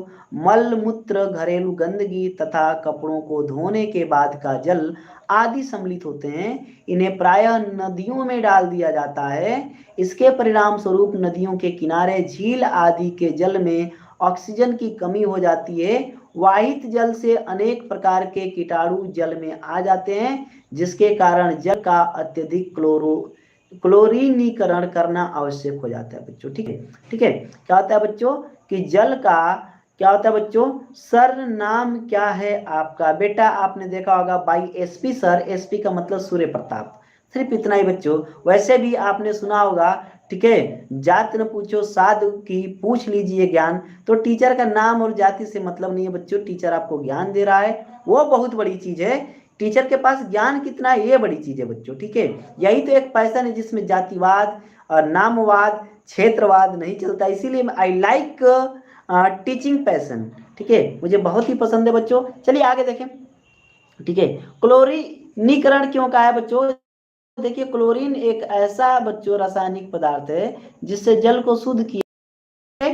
चलिए, वर्षा का जल, वर्षा का जल बच्चों समझेंगे। ठीक है, वर्षा का जल खेतों की मिट्टी की ऊपरी परत को बहाकर नदियों, झीलों तथा समुद्र तक पहुंचा देता है। इसके साथ अनेक प्रकार के खाद जैसे कि नाइट्रोजन एवं फास्फोरस के यौगिक एवं कीटनाशक पदार्थ भी जल में पहुंच जाते हैं। ये सभी बच्चों जल में पहुंच जाते हैं। औद्योगिक संस्थानों द्वारा विजित पदार्थ, देखिए बच्चों कोई बहुत बड़ी कंपनी है तो उस कंपनी से क्या निकलता है? जो वेस्ट मटेरियल पानी के द्वारा बाहर निकल जाएगा तो वो भी नुकसान करता है। ठीक है, इसमें अनेक विषैले पदार्थ होते हैं, अम्ल, क्षार, साइनाइड आदि बच्चों। ठीक है, ठीक है, ठीक है बच्चों।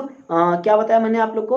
अम्ल, क्षार, सारी चीजें उसमें होती हैं बच्चों। इसमें अनेक प्रकार के विषैले पदार्थ होंगे, जैसे अम्ल, क्षार होगा, साइनाइड होगी, इस तरीके से बहुत सारी विषैली चीजें होती हैं। रंग रोगन, रंगाई पुताई कह लो बेटा, रंग रोगन को क्या कह लो? रंगाई पुताई। कभी भी पेपर में आप लोग बैठिएगा तो जब आप लोग को किताब की लैंग्वेज ना आए तो आप लोग अपनी लैंग्वेज लिखना, समझ लो। यहाँ बच्चों समझने में कोई बुराई नहीं, लिखो अपनी लैंग्वेज, एक नंबर भी नहीं कटेगा यदि आप सही लिखे हो, क्योंकि सभी का अपना एक तरीका है, तो आप चाहो तो अपने अनुसार लिख सकते हो। ठीक है, रंग रोगन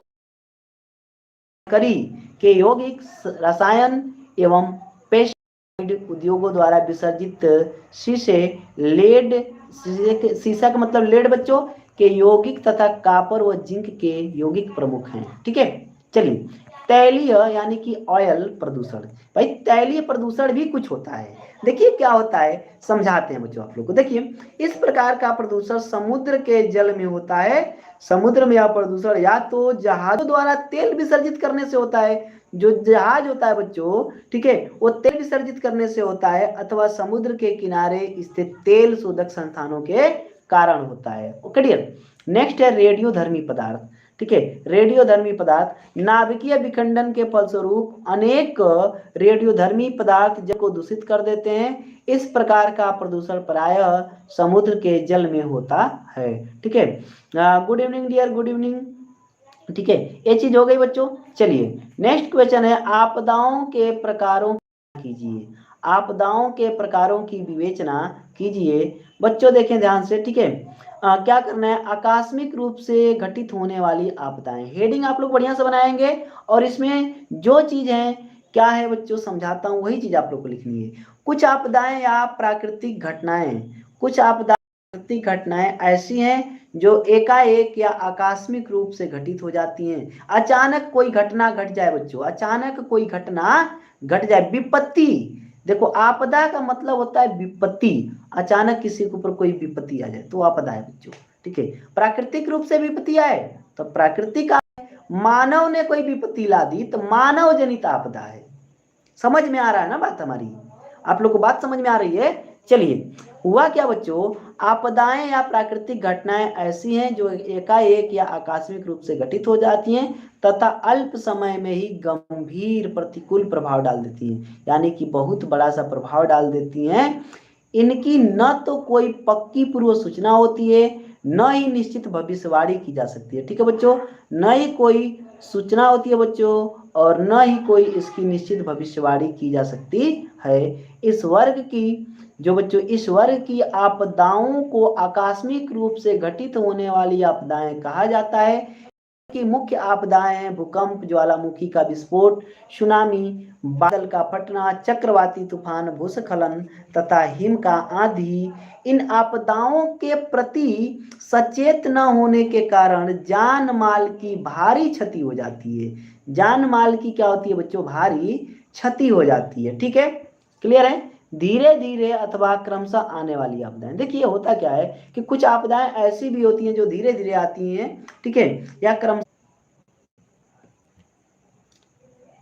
क्या है, एक बार रिफ्रेश कर लीजिए आप लोग, थोड़ा सा डिस्कनेक्ट हो गया था, नेटवर्क इशू हो गया था बच्चों। आई थिंक अब सही है, अब सही है बच्चों। एक बार कमेंट बॉक्स में लिख के बताओ कि यस सर सही है। एक बार सभी बच्चे कमेंट बॉक्स में कमेंट करके बताइए कि यस सर सही है। सभी बच्चे एक, ठीक है, एक बार कमेंट बॉक्स में कमेंट करके बताइए हाँ बिल्कुल बिल्कुल सही हो गया बेटा। ठीक है, एक बार सभी बच्चे कमेंट बॉक्स में कमेंट करके बताएं कि यस सर आवाज आ रही है। एक बार जल्दी से कमेंट कीजिएगा बेटा, जल्दी से सभी बच्चे कमेंट कीजिएगा।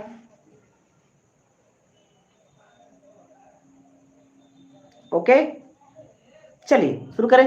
धीरे धीरे अथवा क्रमशः आने वाली आपदाएं, दूसरे वर्ग में उन आपदाओं को सम्मिलित किया जाता है जो आकस्मिक रूप से नहीं बल्कि धीरे धीरे आती हैं तथा उनकी गंभीरता क्रमशः बढ़ती है। इस वर्ग की आपदाओं की समुचित पूर्व सूचना, ठीक है, okay dear, okay okay okay, thank you dear, पढ़ाई पे ध्यान दीजिए। चलिए होता क्या, उनकी गंभीरता क्रमशः बढ़ती है। इस वर्ग की आपदाओं की समुचित सूचना, जो पूरी सूचना होती है बच्चों, ठीक है, पूर्व सूचना होती है तथा उनकी भावी गंभीरता की भी बारी की जा सकती है। इस वर्ग की आपदाओं के पीछे प्रायः प्राकृतिक कारकों, ठीक है, दिख नहीं रहा है सर, ठीक है, आवाज आ रहा है बेटा, थोड़ा सा क्वालिटी बढ़ा लीजिए। जिन्हें दिख नहीं रहा है कौन है, अकीरा, अकीरा चौधरी जी, प्लीज अपनी क्वालिटी थोड़ी सी बढ़ा लीजिए बेटा।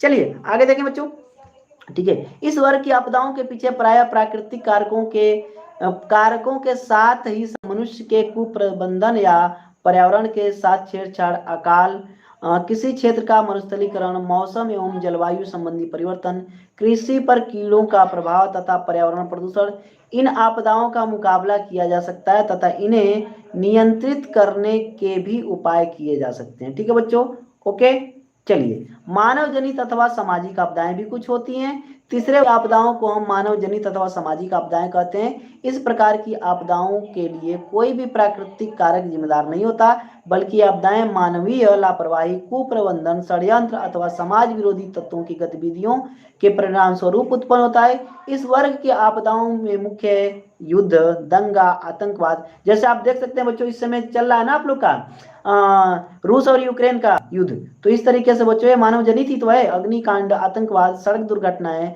वातावरण को दूषित करना तथा जनसंख्या विस्फोट आदि। जनसंख्या विस्फोट के लिए कोई प्रकृति थोड़े जिम्मेदार है भाई, हम ही जिम्मेदार हैं उसके लिए, समझ ही सकते हैं आप लोग। इस वर्ग की आपदाओं को विभिन्न प्रयासों एवं जागरूकता से नियंत्रित किया जा सकता है। ओके डियर, चलिए perfect, thank you dear, thank you thank you. चलिए नेक्स्ट क्वेश्चन आप लोग का है, भारत में नारी शिक्षा के मार्ग में आने वाली 4 बाधाओं को लिखिए अथवा बालिका शिक्षा की समस्याओं पर प्रकाश डालिए। देखिए बेटा, भारत में नारी शिक्षा की समस्याएं, ठीक है, नारी शिक्षा की क्या समस्या है बच्चों, इसमें निसंदेह या फिर कह सकते हैं बच्चों, इसमें संदेह नहीं कि स्वाधीन भारत, जो स्वाधीन भारत है बच्चों, स्वाधीन भारत में स्त्री शिक्षा के क्षेत्र में पर्याप्त प्रगति हुई है, लेकिन कुछ समस्याएं तथा कठिनाइयां भी स्त्री शिक्षा के मार्ग में बाधक बनी हुई है। इसके विकास में अनेक कठिनाइयां एवं समस्याएं हैं। मुख्य कठिनाइयां निम्नलिखित हैं। पहला है बच्चों सामाजिक रूढ़ियां और कठिनाइयां। भारत की अधिकांश जनता गांवों में बसती है, आपको पता है भारत की अधिकांश जनता ऐसी है जो गांवों में बसती है और सामाजिक रूढ़ियों व परंपराओं की कट्टर समर्थक होती है। अतः वह अनेक कारणों से नारी शिक्षा का कड़ा विरोध करती है। ये लोग नारी शिक्षा का महत्व नहीं समझते हैं और न ही इसके लिए प्रयास करते हैं। ठीक है बच्चों, न ही इसके लिए प्रयास करते हैं। एक बार फिर से आप लोग से कहना चाहूंगा बच्चों, 1 मिनट इसको पूरा कर लूं। इस समस्या के समाधान के लिए आवश्यकता इस बात की है कि गांव वालों के इस दृष्टिकोण में आमूलचूल परिवर्तन करना चाहिए तथा नारी शिक्षा के महत्व एवं आवश्यकता का प्रसार एवं विस्तार किया जाना चाहिए। ठीक है, ओके डियर। चलिए एक बार फिर से मैं आप लोगों से वही आग्रह करूंगा बच्चों, जो बच्चे कह रहे थे सर नंबर दे दीजिए, एक बार जल्दी से लिख दे रहा हूं बच्चों।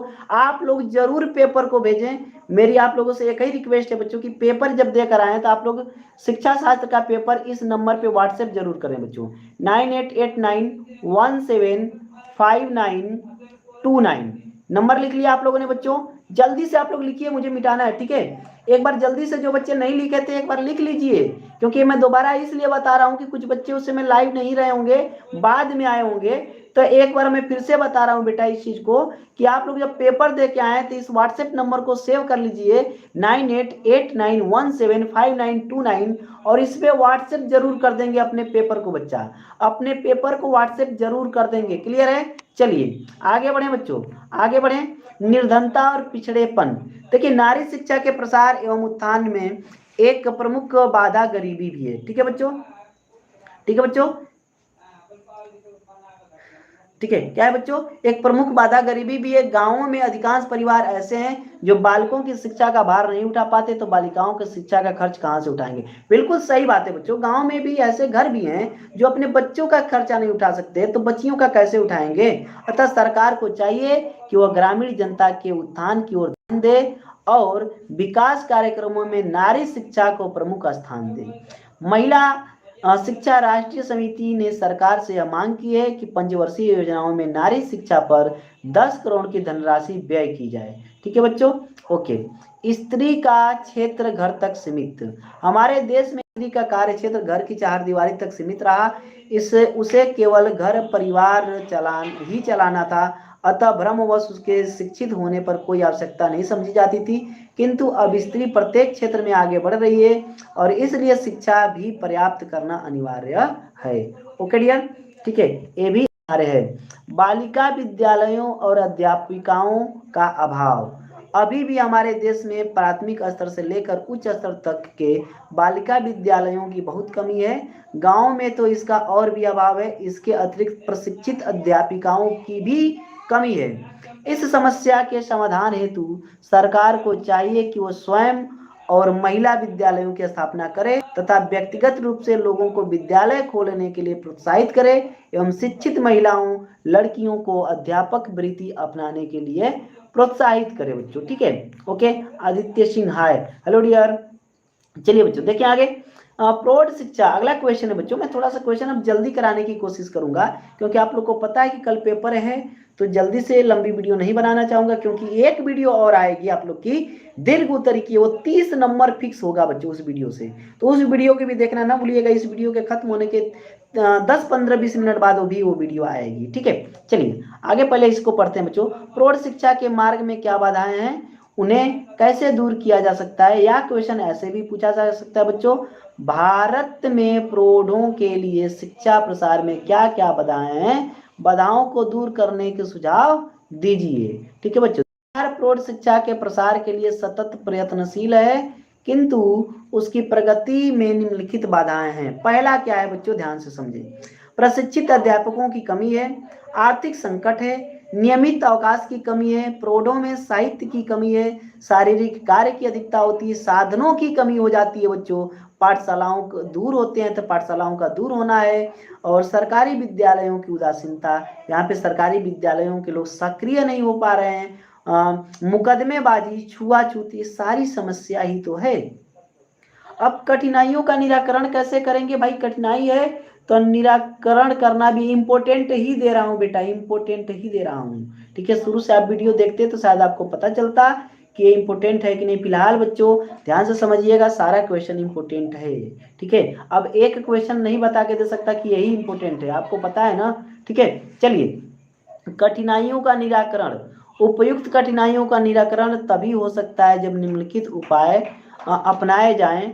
एक बड़े पैमाने पर प्रौढ़ शिक्षा की व्यवस्था की जाए, शिक्षित समाज का प्रत्येक व्यक्ति उसमें भाग ले, each one teach one, each one teach one, प्रत्येक पढ़ाएगा, ठीक है, का सिद्धांत कार्यान्वित किया जाए, गांव के निकट प्रौढ़ शिक्षालयों की व्यवस्था की जाए, प्रौढ़ शिक्षा के लिए उपयुक्त पाठ्यक्रम का निर्माण किया जाए, और इसके लिए अध्यापकों को प्रशिक्षित करने का कार्य भी बड़े पैमाने पर किया जाए, प्रशिक्षित केंद्र खोले जाएं और अधिक संख्या में अभ्यर्थी भर्ती किए जाएं, उपयुक्त शिक्षण विधियों को अपनाया जाए, ठीक है बच्चों। जो उपयुक्त शिक्षण विधियां हैं इनको अपनाया जाए। इन सब उपायों द्वारा भारत में शिक्षा का प्रसार अधिक विस्तृत रूप से किया जा सकता है। इसके लिए भारत के प्रत्येक शिक्षित और समझदार नागरिक को प्रयत्नशील होना चाहिए, ठीक है बच्चों। चलिए नेक्स्ट आप लोग का बच्चों क्वेश्चन है, थार्नडाइक के सीखने के मुख्य नियम को उदाहरण सहित स्पष्ट कीजिए। अब बच्चों काफी इंपोर्टेंट है थार्नडाइक का, ये चीज समझ जाइएगा। सूझबूझ का नियम भी पूछेगा, जो भी पूछेगा, सीखने का नियम पूछेगा, त्रुटियों में प्रयास का नियम पूछेगा, सब थार्नडाइक से संबंधित है। अथवा थार्नडाइक के सीखने एवं त्रुटियों एवं प्रयास के सिद्धांत का, ठीक है बच्चों, सिद्धांत बताना है बच्चों। देखिए प्रभाव अथवा परिणाम का नियम, बहुत ही प्यारा नियम था इनका, प्रभाव और परिणाम का नियम। हुआ क्या था कि किसी भी उद्दीपन या अभिप्रेरणा, अब सर अभिप्रेरणा क्या बच्चों, मोटिवेशन, शुद्ध हिंदी शब्द है ना अभिप्रेरणा, के प्रति प्रतिक्रिया करने पर कर्ता संतोष, यानी कि बच्चों अंदर से उसको जो खुशी मिलेगी या असंतोष या दुख होगा प्राप्त होता है, अर्थात उस प्रतिक्रिया का जो परिणाम या प्रभाव होता है, या तो जो परिणाम निकले या जो इफेक्ट निकले बच्चों, प्रभाव निकले, वह सीखने को प्रभावित करता है, ठीक है, वह सीखने के लिए प्रेरित करता है। यदि यह प्रभाव संतोषप्रद हुआ तो कर्ता इसे सरलता से सीख लेता है, यदि यह प्रभाव परिणाम या परिणाम असंतोषजनक हुआ तो वह दुखदाई, ठीक है बच्चों, दुखदाई हुआ तो सीखने में बहुत कठिनाई आती है, कभी कभी वह उसे छोड़ भी देता है, कभी कभी वह उसे छोड़ भी देता है। अब है अभ्यास का नियम, ये बहुत प्यारा नियम था बच्चों, अभ्यास का नियम, क्योंकि अभ्यास से बहुत सारी चीजें हो सकती हैं। जैसे हम नए जूते खरीदते हैं तो कुछ दिन लगातार चलते, ठीक है, ठीक है, लगातार चलते चलते बच्चों जूते का सोल, अभ्यास ही तो है, वही तो अभ्यास है, प्रैक्टिस। लगातार चलते चलते जूते का सोल नीचे से क्या होता है बच्चों, कमजोर होने लगता है, कटने लगता है, वही सेम है बच्चों अभ्यास का नियम। जिस प्रतिक्रिया को बार बार दोहराया जाता है अथवा अनेक बार पुनरावृत्ति की जाती है उसे हम शीघ्र ही सीख लेते हैं, अर्थात जिस प्रतिक्रिया का बार बार अभ्यास किया जाता है उसे सरलता से सीख लेते हैं, और यह सीखना अधिक अस्थायी भी होता है, यानी बहुत देर तक याद भी होता है हमें, ठीक है। हम अपने दैनिक जीवन में प्रतिदिन इसका अनुभव करते हैं। बालकों की अधिगम प्रतिक्रिया में यह नियम अक्सर प्रयोग किया जाता है। लेखन सुधार, गणित के सूत्रों का अभ्यास, स्पेलिंग सुधार तथा गणित क्रियाओं में अभ्यास का नियम लागू होता है। फिर बच्चों है तत्परता का नियम, ये भी काफी इंपॉर्टेंट है बच्चों। इस नियम का तात्पर्य यह है कि जिन कार्यों को सीखने के लिए बालक तैयार नहीं होता है उन्हें वह कभी सीख नहीं सकता। अर्थात अधिगम की प्रक्रिया में जो अधिगम की प्रक्रिया है बच्चों, ठीक है, ध्यान से समझिएगा। अधिगम, ठीक है, अधिगम की प्रक्रिया में रुचि का होना अनिवार्य है। रुचि ही सीखने में तत्परता यानी रेडीनेस लाती है। तत्परता मतलब बच्चों रेडीनेस लाती है, ठीक है, ओके बच्चों, ठीक है, रेडीनेस लाती है। इस नियम का अनुभव भी, ठीक है बच्चों, जो अनुभव है, अनुभव भी हम प्रतिदिन करते हैं। बालकों की शिक्षण प्रक्रिया में यह नियम बहुत प्रभाव डालता है। विभिन्न विषयों या उसमें अंतर्निहित विषय वस्तु के प्रति बालकों की अभिरुचि विकसित करके उन्हें अधिगम के लिए तत्पर बनाया जा सकता है, ठीक है। प्रश्न संख्या 3 है बच्चों, डेसिल क्या है? डेसिल के अनुसार सीखने के सोपानों का वर्णन कीजिए।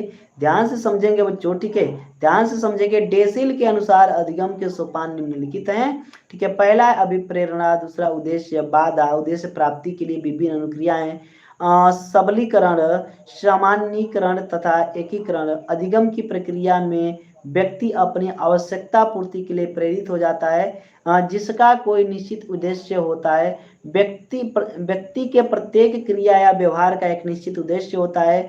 अधिगम प्रक्रिया का तीसरा सोपान है बाधा, अर्थात उद्देश्य प्राप्ति में बाधा उत्पन्न होना। इस उद्देश्य में वह उद्देश्य प्राप्ति के लिए अनेक प्रकार की संभावित अनुक्रियाएं करता है। वह प्रयास एवं भूल तथा सूझ या अंतर्दृष्टि के माध्यम से बाधा दूर करने के लिए जो व्यवहार करता है उसी में अधिगम की प्रक्रिया निहित होती है। समझ गए बच्चों, ठीक है। तो ये सारी चीजें थोड़ा सा बच्चों अब मैं जल्दी पढ़ाने की कोशिश करूंगा, आप लोग साथ दें। एक बार लाइक करके बताओ बच्चों, ठीक है। थंबनेल एक बार जल्दी से अपना दिखा के बताओ कि यस सर, जल्दी से आप जल्दी जल्दी पढ़ाएं ताकि हम लोग का जल्दी से कंप्लीट हो सके बच्चों, ठीक है। नेक्स्ट क्वेश्चन है, दो प्रमुख लक्षणों का संक्षेप में विवरण दीजिए जिसके आधार पर यह कहा जाता है कि अमुक, अमुक का मतलब होता है बच्चों, लोग कहते हैं ना गांव में फलाना, नाम ना लेके उसको इंडिकेट करते हैं, तो वही अमुक व्यक्ति मानसिक रूप से अस्वस्थ है। देखिए, मानसिक रूप से अस्वस्थ व्यक्ति को अनेक लक्षणों के आधार पर पहचाना जा सकता है, ठीक है। दो प्रमुख लक्षण निम्नलिखित है। पहला साधारण समायोजन दोष। देखिए बच्चों, हुआ क्या है बच्चों कि जो साधारण समायोजन दोष है उसकी बात कर रहे हैं। यह एक ऐसी अस्वस्थता है जो कुछ न कुछ हर व्यक्ति में पाई जाती है। मानसिक अस्वस्थता का यह बहुत ही सामान्य रूप है। हर व्यक्ति के जीवन में ऐसे अनेक अवसर आते हैं जब वह किसी बाधा के कारण अपने काम को पूरा करने में असफल रहता है। ये व्यक्तियों में कुछ सामान्य दोष पैदा कर लेते हैं तो न्यूनाधिक हर एक में पाए जाते हैं। जैसे चिड़चिड़ापन, आपको पता है बच्चों चिड़चिड़ापन तो सबको आता है, तो हर एक में पाया जाता है। आक्रामकता, गुस्सा तो जरूर, आक्रामक तो लोग कोई ना कोई हो ही जाता है, लगभग हो ही जाता है। हट, किसी चीज को पकड़ के जिद में बैठ जाना। अतिशय संवेदनशीलता, फीलिंग, ठीक है, किसी बात को लेके आपका दिल टूट गया, ठीक है, तो आप ऐसे बैठ जाते हो, सामने वाला है क्या हुआ, अरे भाई बता तो क्या हुआ, कुछ नहीं। तो भाई ये आप लोग का संवेदनशीलता, ओके डियर, ठीक है। संवेदनशीलता, मनोरूरता, सामान्य जीवन वाले व्यक्तियों में कुछ लक्षण दिखाई देते हैं। कभी कभी पढ़ने लिखने बोलने या क्रियाकलापों में प्रायः भूल होना एक स्वाभाविक बात ही है। अस्वस्थता का नाम नहीं दिया जा सकता, लेकिन जब इन भूलों की आवृत्ति बढ़ जाए तो बच्चों ज्यादा भूलने लगे, ठीक है, इनकी आवृत्ति बढ़ जाए तो असामान्य सी प्रतीत होने लगती है।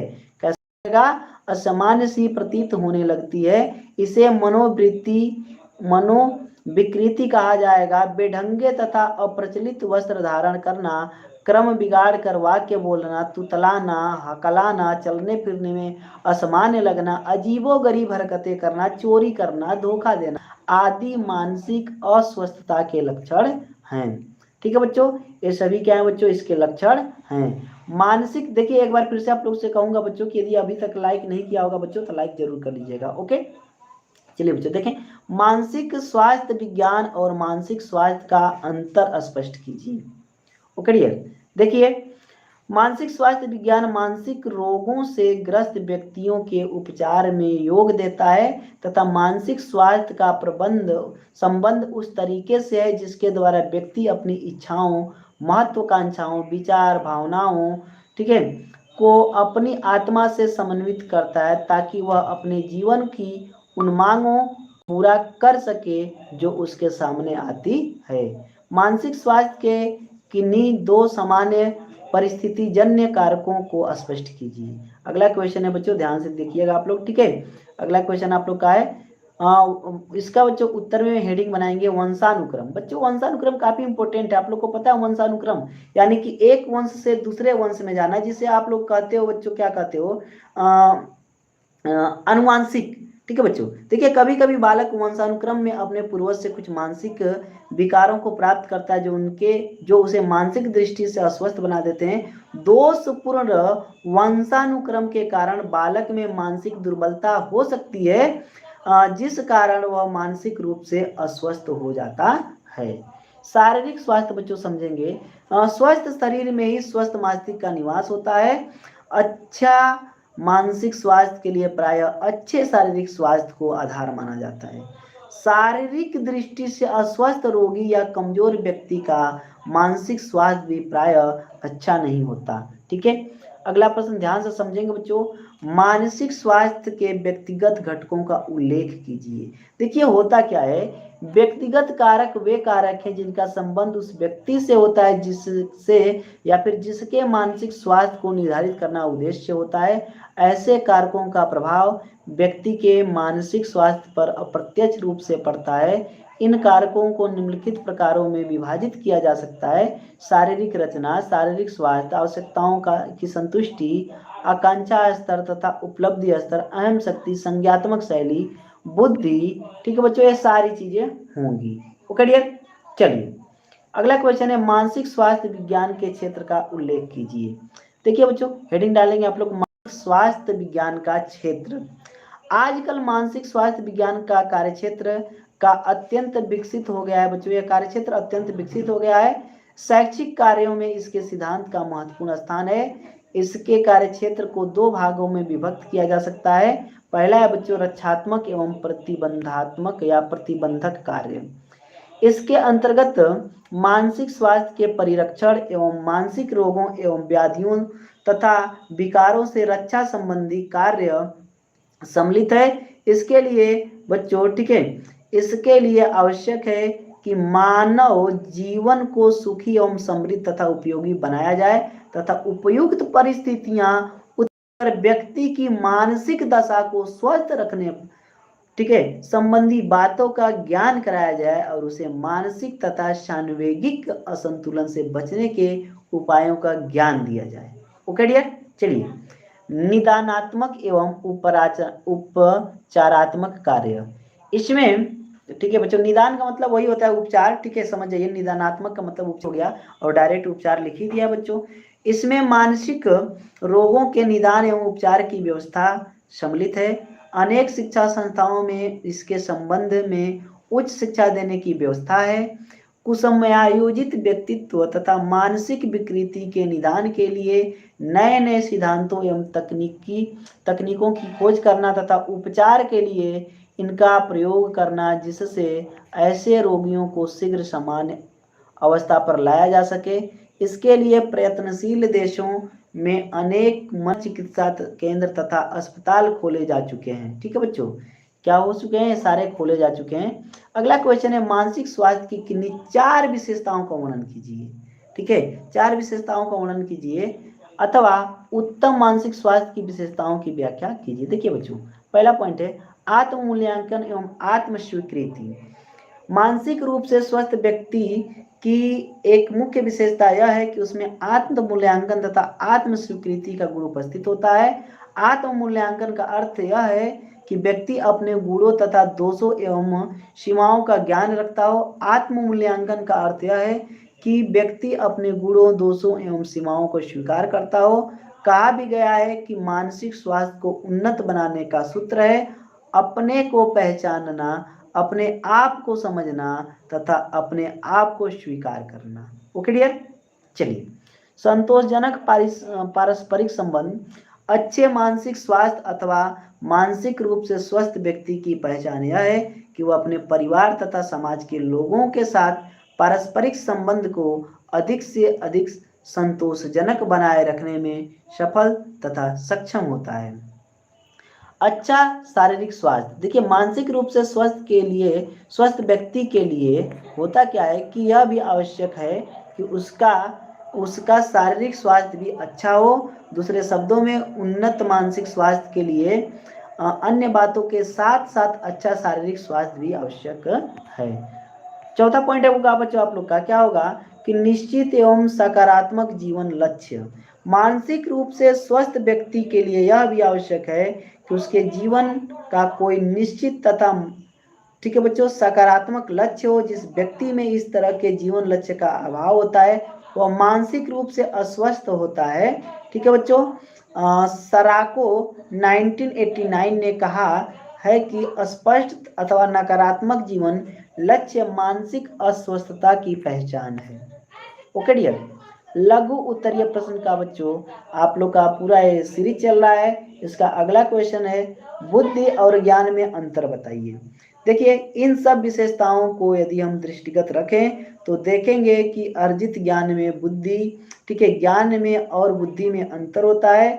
बुद्धि और ज्ञान में निम्नलिखित अंतर होता है। पहला बच्चों, बुद्धि जन्मजात एवं स्वाभाविक तथा प्राकृतिक शक्ति है, किंतु ज्ञान एक अर्जित वस्तु है या वातावरण से प्राप्त की जाती है। ठीक है।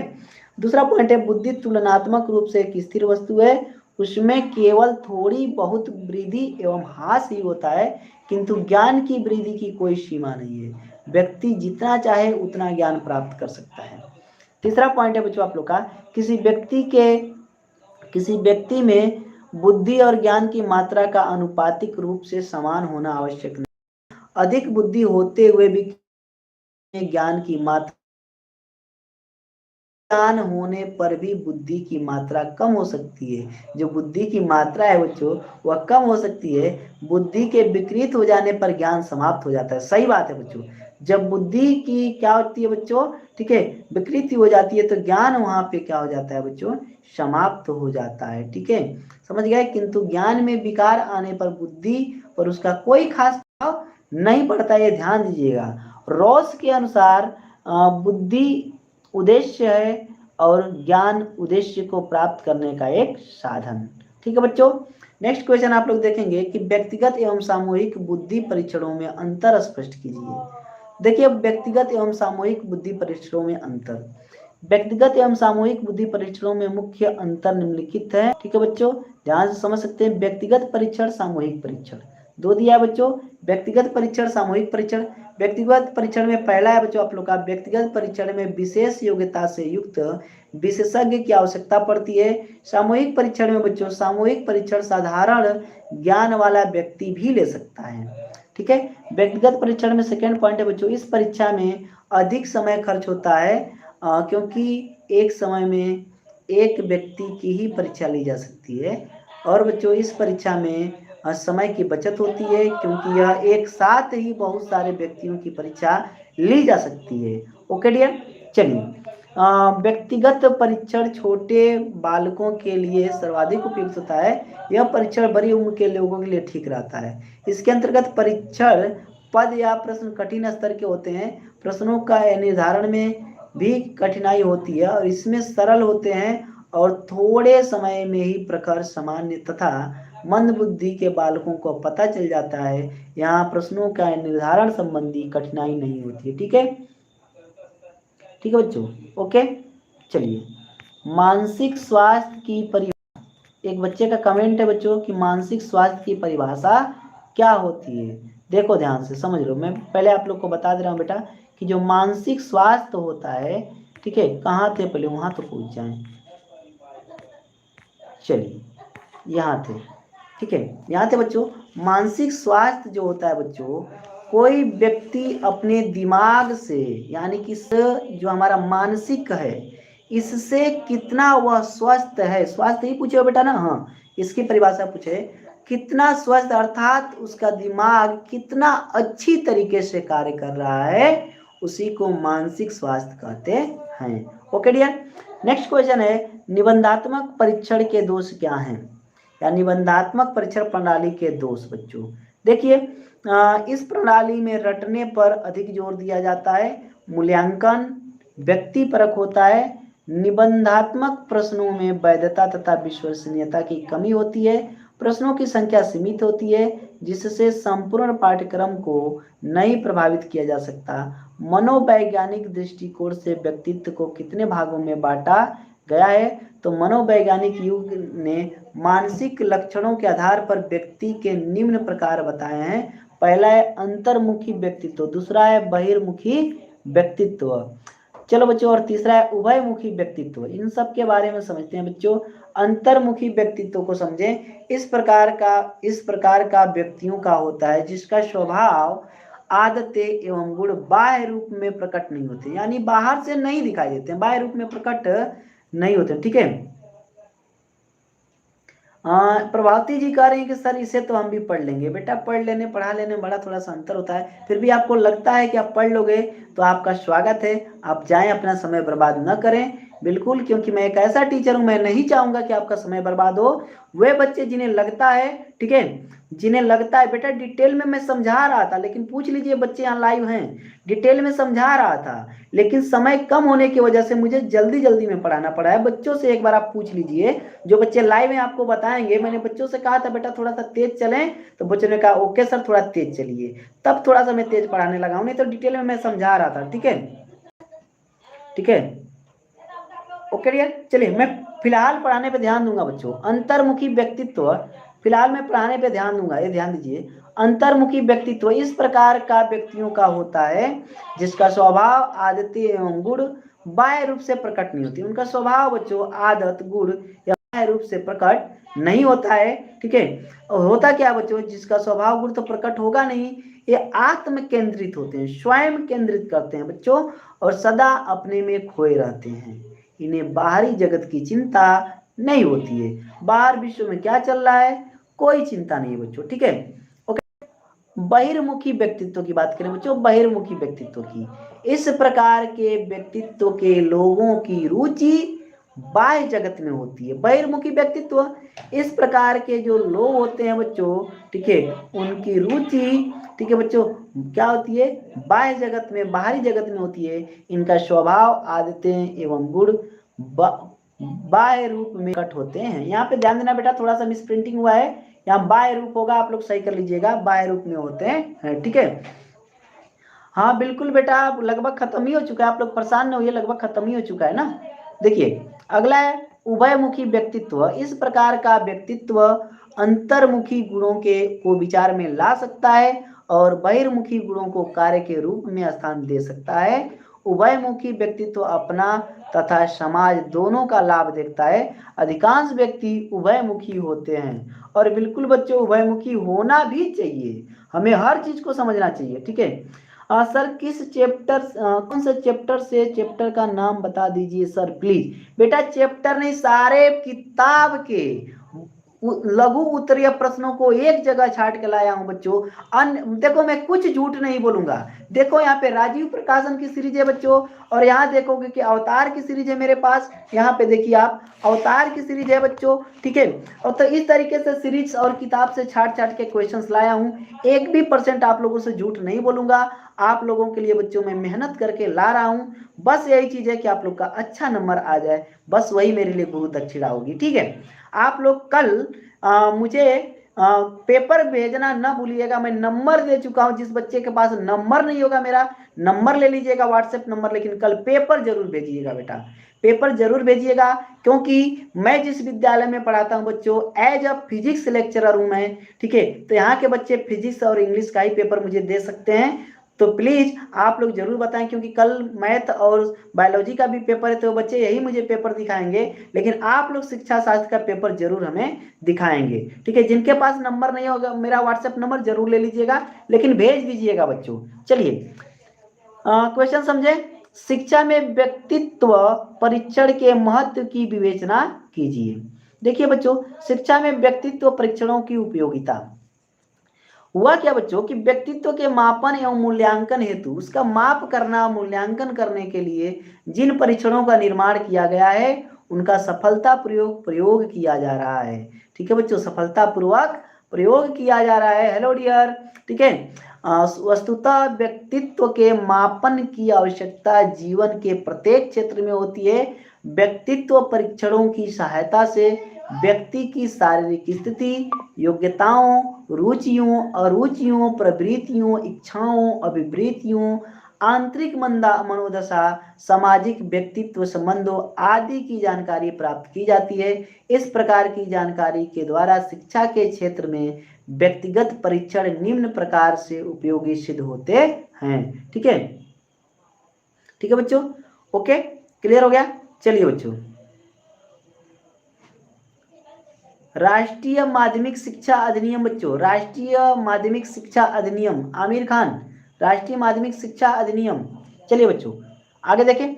ठीक है, देखिए पहला पॉइंट कह रहा है शिक्षकों द्वारा बालकों के व्यक्तित्व को समझने में उपयोगी शिक्षा के उद्देश्यों जैसे बच्चों व्यक्तित्व का सर्वांगीण विकास, जीविकोपार्जन आदि की पूर्ति में उपयोगी, व्यक्तिगत विभिन्नताओं के अनुसार पाठ्यक्रम, शिक्षण विधि, परीक्षा आदि की पूर्ति में उपयोगी, विद्यार्थियों की विभिन्न समस्याओं जैसे मानसिक अस्वस्थतापन, अनुशासनहीनता आदि के कारणों का पता लगाकर उनके साधन में समाधान में उपयोगी, शैक्षिक, व्यवसायिक एवं व्यक्तिगत निर्देशन में उपयोगी। ठीक है बच्चों, नेक्स्ट क्वेश्चन है बच्चों। ठीक है बेटा, ऑब्जेक्टिव क्वेश्चन करा दिया हूं 24 अप्रैल, सॉरी 4 अप्रैल शिक्षा शास्त्र के नाम से एक प्लेलिस्ट है, उसमें सब पढ़ा हुआ है बेटा। पूरा ऑब्जेक्टिव कराया हूँ, पूरा निश्चित उत्तरीय प्रश्न कराया हूँ, और पूरा बच्चों आप लोग का लघु उत्तरीय प्रश्न कराया हूँ, पूरा अति लघु उत्तरीय प्रश्न कराया हूँ। कनक बेटा करा दिया है बेटा, पूरा करा दिया है। प्लेलिस्ट बस आप लोग एक बार देख लो, 4 अप्रैल शिक्षा शास्त्र के नाम से प्लेलिस्ट बनाया है, उसमें सब है बच्चों। एक बार फिर से मैं बच्चों को, वीडियो का अंत होने वाला है, एक बार मैं अपना नंबर दे दे रहा हूँ, व्हाट्सएप नंबर बच्चों 9889175929। ठीक है बच्चों, ये नंबर आप लोग लिख लीजिए। कल जब आप लोग का पेपर खत्म हो जाएगा बच्चों, तो आप लोग इस नंबर पे फोटो खींच के बच्चों या पीडीएफ बना के आप लोग मुझे जरूर भेज देंगे। नंबर सभी बच्चे जरूर लिख लें, मुझे सबका पेपर चाहिए बच्चों, सबका पेपर चाहिए। आप लोग के लिए पूरी साल भर मेहनत किया हूं बच्चों, ठीक है, साल भर मेहनत किया हूं बच्चों, तो इतना समझ जाइए कि एनालिसिस भी हम लोग करेंगे, पेपर खत्म होने के बाद एनालिसिस भी करेंगे, ताकि यदि कोई कमी हमसे रह गई हो तो आने वाले जो बच्चों को मैं पढ़ाऊंगा उनके साथ ये प्रॉब्लम ना हो सके बच्चों। ठीक है, ये चीज समझ गए। नंबर मेरा सभी बच्चे लिख लेंगे 9889175929, और इस पे बच्चों आप सभी मुझे भेज देंगे पेपर। ठीक है, जरूर भेजेंगे। एक बार सभी बच्चे बोलो कि यस सर नंबर ले लिए, पेपर भेज देंगे। ये मेरा मोबाइल नंबर है बच्चों, व्हाट्सएप नंबर इस पे है, आप लोग यहाँ पे पेपर भेज देंगे प्लीज। ठीक है, सभी बच्चे पेपर जरूर भेजेंगे। आप लोगों से रिक्वेस्ट है बच्चों, एज अ टीचर मैं आप लोगों से एक रिक्वेस्ट कर रहा हूं बच्चों कि आप लोग प्लीज पेपर भेज दीजिएगा, ताकि मैं एनालिसिस कर सकूं बच्चों। ठीक है कनक बेटा, बाकी सभी लोग, आमिर खान, बाकी जितने भी लोग हैं, ठीक है बेटा। चलिए आगे चलें, इनको मैं थोड़ा सा इरेज करता हूं। चलिए, व्यक्तित्व के मापन की प्रक्षेपण विधि और मनोविश्लेषणात्मक विधि की विवेचना कीजिए। प्रक्षेपण विधि देखेंगे बच्चों, प्रक्षेपण विधियां फ्रॉयड द्वारा कथित सुरक्षा प्रक्रियाओं में प्रक्षेपण प्रक्रिया पर आधारित है।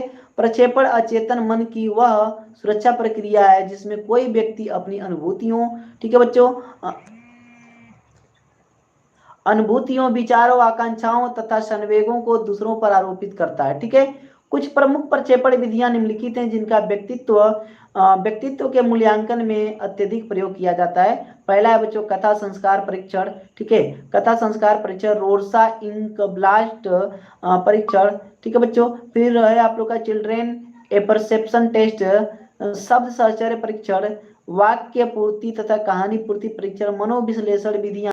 मनोविश्लेषण विधियों का तात्पर्य उन विधियों से है जिनके द्वारा व्यक्ति के अचेतन मन में छिपी हुई दमित इच्छाओं का पता लगाकर व्यक्ति के व्यक्तित्व के संबंध में निष्कर्ष निकाला जाता है। इन विधियों में प्रमुख निम्नलिखित है बच्चों। पहला स्वतंत्र शब्द साहचर्य विधि, दूसरा बच्चों स्वप्न विश्लेषण विधि। ओके डियर, प्रश्न संख्या अगला आप लोग का है बच्चों। ठीक है, ओके डियर, ठीक है, ओके ओके उपलब्धि परीक्षण से आप क्या समझ, उपलब्धि परीक्षण के उद्देश्यों का वर्णन कीजिए। उपलब्धि परीक्षण की बच्चों परिभाषा देखिए, गैरीसन एवं अन्य। उपलब्धि परीक्षण बालक की वर्तमान योग्यता अथवा किसी विशेष क्षेत्र में उसके ज्ञान की सीमा का मापन करती है।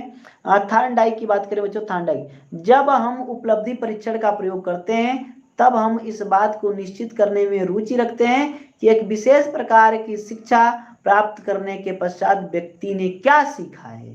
ठीक है बच्चों, व्यक्ति ने क्या सीखा है बच्चों। ओके, चलिए डॉक्टर एस एस माथुर इन्होंने क्या कहा था बच्चों, एक उपलब्धि परीक्षण कार्य के एक विशिष्ट क्षेत्र में अपेक्षित निष्पत्ति को मापने का जो बच्चों, ठीक है बच्चों, मापने का यंत्र साधन होता है। उपलब्धि परीक्षण के उद्देश्य, उपलब्धि परीक्षण के उद्देश्य बच्चों, ठीक है, बिल्कुल, जस्ट वन मिनट। ओके, देखिए उपलब्धि परीक्षण के उद्देश्य बच्चों, ठीक है, उपलब्धि परीक्षण के उद्देश्य, सामान्यतया उपलब्धि परीक्षण का मुख्य उद्देश्य विद्यार्थियों के अर्जित ज्ञान का मूल्यांकन करना होता है, किंतु इसके अतिरिक्त भी कुछ अन्य उद्देश्य होते हैं जो इस प्रकार है। पहला, विभिन्न विषयों में विद्यार्थियों की योग्यता का पता लगाना, विषय के आधार पर निम्न, सामान्य एवं उच्च स्तर के विद्यार्थियों को जानना, छात्रों के बौद्धिक स्तर का अनुमान लगाना बच्चों, ठीक है, छात्रों के बौद्धिक स्तर का अनुमान लगाना, विद्यार्थियों के अगली कक्षा में प्रवेश हेतु न्यूनतम संप्राप्ति का पता लगाना बच्चों, शिक्षकों के अध्यापन का कार्य का मूल्यांकन करना बच्चों आप लोग का, शिक्षण विधियों की उपयोगिता एवं कमियों का ज्ञान प्राप्त करना, विद्यार्थियों के वर्गीकरण करने में सहायक, छात्रों के को अध्ययन करने की प्रेरणा देना, शैक्षिक, जस्ट 1 मिनट डियर, कोई लोग हैं अभी लगातार कॉल कर रहे हैं, काट रहे हैं, फिर भी कॉल कर रहे हैं, ठीक है, तो थोड़ा सा आप लोग डिस्टर्ब मत होइएगा, थोड़ा सा मुझे ही डिस्टर्ब होने दीजिए। ओके, शैक्षिक, व्यवसायिक एवं व्यक्तिगत निर्देशन में सहायक होना, विद्यालयीन कार्यक्रमों का मूल्यांकन करना। तो बच्चों एक बार फिर से मैं आप लोगों से यही चीज कहूंगा कि जो भी बच्चे होंगे, ठीक है, जो भी बच्चे होंगे, आप सभी बच्चे 45 लोग लाइव वीडियो और आएगी जिसमें 30 नंबर में फिक्स कराने वाला हूं। कितना नंबर बच्चों, 30 नंबर में फिक्स कराने वाला हूं, दीर्घ उत्तरीय की आएगी बच्चों, दीर्घ उत्तरीय की। अब देखिए एक चीज समझ जाइए, आप लोग ध्यान से इस चीज को समझिएगा कि अब जो YouTube का आप लोग सब्सक्राइब करके रखे हो चैनल को बेटा, तो YouTube का जो आप लोग का बच्चों गया था, ठीक है, ठीक है, YouTube का जो बच्चों आप लोग के पास गया था, क्या गया था बच्चों, नोटिफिकेशन अब नहीं जाएगा, क्योंकि 3 वीडियो मेरी हो चुकी है। तो आप लोग बच्चों क्या करेंगे, आप लोग क्या करेंगे कि चैनल को चेक करते रहेंगे, चेक करते रहेंगे, क्योंकि अभी 9 बज रहा है, आधे घंटे बाद बच्चों 10 बजे से मैं फिर से लाइव शुरू करूंगा, 10 बजे से फिर से लाइव करूंगा बच्चों, और आप लोग का कंप्लीट कराऊंगा दीर्घ उत्तरीय प्रश्न। तो आप लोग तैयार हैं बेटा, बिल्कुल तैयार हैं, तो एक बार बोलो कि यस सर तैयार हैं, यस सर तैयार हैं, जल्दी से आप लोग बोलिए बेटा कि यस सर तैयार हैं। ओके, एक बार सभी लोग जल्दी से। और हाँ, एक क्वेश्चन आप लोग फिर से मेरी बात सुन लीजिए बेटा, एक बार फिर से मेरी बात सुन लीजिए, ठीक है, ठीक है, एक बार सुन लीजिएगा प्लीज। जो नंबर मैंने दिया है उसमें अनावश्यक कॉल मत कीजिएगा बच्चों, क्योंकि देखिए मैं कुछ ज़्यादा बिजी रहने वाला पर्सन हूँ, मैं ऑफलाइन कोचिंग भी चलाता हूँ, ऑनलाइन आप लोग देख ही रहे हो बेटा, और फिर स्कूल भी मैनेज करता हूँ, तो बहुत सारी चीज़ें, और मेरी खुद का भी अपना प्रिपरेशन चलता है। तो प्लीज़ अनावश्यक कॉल मत कीजिएगा। किसी भी बच्चे को कोई भी चीज़ यदि पूछनी हो तो आप लोग बच्चा व्हाट्सएप पे ही पूछ लीजिएगा, ठीक है, लेकिन कॉल मत कीजिएगा, ये ध्यान दीजिएगा बच्चों, ठीक है। नंबर दिया हूँ अपना समझ के आपको, ताकि आप लोग कल पेपर भेज सकें। नंबर जो बच्चे बाद में आए होंगे उन्हें भी मिल गया होगा आई थिंक कि बच्चों, ठीक है, ठीक है, उन्हें भी मिल गया होगा आई थिंक कि आप लोग को मिल चुका होगा बेटा। जो बाद में आए होंगे एक बार फिर से लिख लेंगे 9889, बार बार नंबर दे रहा हूँ इसलिए ताकि कल आप लोग मिस्टेक मत कीजिएगा, 5929, ठीक है बच्चों, तो लिख लीजिएगा बच्चों, ठीक है। तो बस तैयार हो जाइए, अब मैं आप लोग का 10 बजे लेके आ रहा हूँ बच्चों आप लोग के लिए लघु उत्तरीय प्रश्न। तो बस बच्चों, हाँ बिल्कुल मोस्ट इंपॉर्टेंट क्वेश्चन ही चल रहा है बेटा इस समय। आप 4 अप्रैल की प्लेलिस्ट देखिए, सारे इंपॉर्टेंट क्वेश्चन है, सारे इंपॉर्टेंट क्वेश्चन है बच्चों, इससे बाहर उम्मीद करता हूं कि नहीं आना चाहिए बच्चों, ठीक है। और आप लोग नमस्ते डियर, नमस्ते तनु जी, ठीक है, आप लोग बेटा इस नंबर को सेव करके 9889175929, इस नंबर पे आप लोग को कल पेपर भेजना है, ठीक है। और बहुत सारी चीजें मैं आप लोग के लिए अभी लेके आने वाला हूं, ठीक है, तो आप लोग प्लीज चैनल से जुड़े रहिएगा। कल आप लोग का पेपर कितने बजे बेटा, ठीक है, पेपर कितने बजे है आप लोग का कल सुबह में, ठीक है, सुबह की पाली में है कि शाम की पाली में, थोड़ा कंफर्म करो कि सुबह की पाली में है कि शाम की पाली में है। जल्दी से आप लोग बताओ बेटा, पेपर कितने बजे है, सुबह के पाली में कि शाम के पाली में? कोई लोग जल्दी से बच्चों, जल्दी से आप लोग कमेंट बॉक्स में 8 बजे है सर। ओके डियर, यानी कि सुबह के पाली में है, तो एक वीडियो सुबह में बेस्ट आप लोग की आप लोग को मेरे द्वारा मिलेगी, आप लोग उस वीडियो को देख के जाइएगा। ठीक है, 6 बजे के आसपास में वीडियो, हाँ बिल्कुल बेटा, बिल्कुल बिल्कुल बिल्कुल समझ गया। सुबह के पाली में मैं बच्चों आप लोग के लिए एक वीडियो बना के जाऊंगा बेस्ट ऑफ लक वाली, तो आप लोग प्लीज अभी कह रहा हूँ बेस्ट ऑफ लक, जितना इधर पढ़ाया हूँ बेटा सारी चीजों को बढ़िया से आप लोग पढ़ लेना बेटा, ताकि किसी भी बच्चे को कोई डाउट ना हो। ओके ठीक है, तो प्लेलिस्ट जाके देख लीजिए आप लोग, जल्दी से चेकआउट कर लीजिए बच्चों, प्ले चेकआउट कीजिए, तब तक मैं 10 बजे आप लोग के लिए एक लेके आता हूँ शानदार सा दीर्घ उत्तरीय प्रश्न बच्चों, ताकि मैं आप लोग की सहायता कर सकूं। ओके डियर, तो बेस्ट आप लोग बच्चों, ठीक है, ठीक है बच्चों, ओके ओके ओके, ठीक है, नंबर मेरा बच्चों यही था, ठीक है, यही मेरा नंबर था आप लोग का, इसी पे आप लोग को सेंड करना है।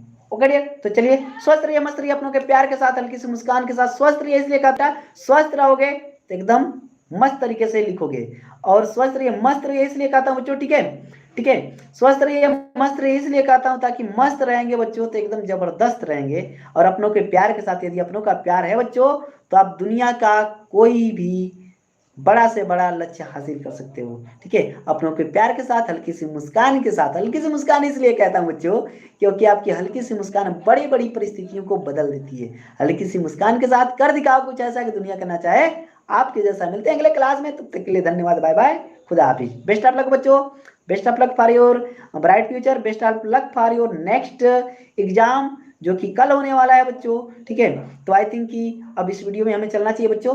जो लोग भी अभी तक वीडियो को लाइक नहीं किए होंगे, एक बार लाइक कर देंगे बेटा, चैनल पे नए होंगे तो चैनल को सब्सक्राइब कर देंगे, और आप लोग बेटा अपने घर परिवार में जितना भी फोन ऑन होगा, एक बार बेटा नया चैनल है, आप लोग के प्यार सपोर्ट की जरूरत है, एक बार जरूर सब्सक्राइब करवा देंगे, अपने दोस्त मित्र यार जरूर सब्सक्राइब करवा देंगे बच्चों। आप लोगों से यही उम्मीद रहेगी कि आप लोग थोड़ा सा सपोर्ट करेंगे।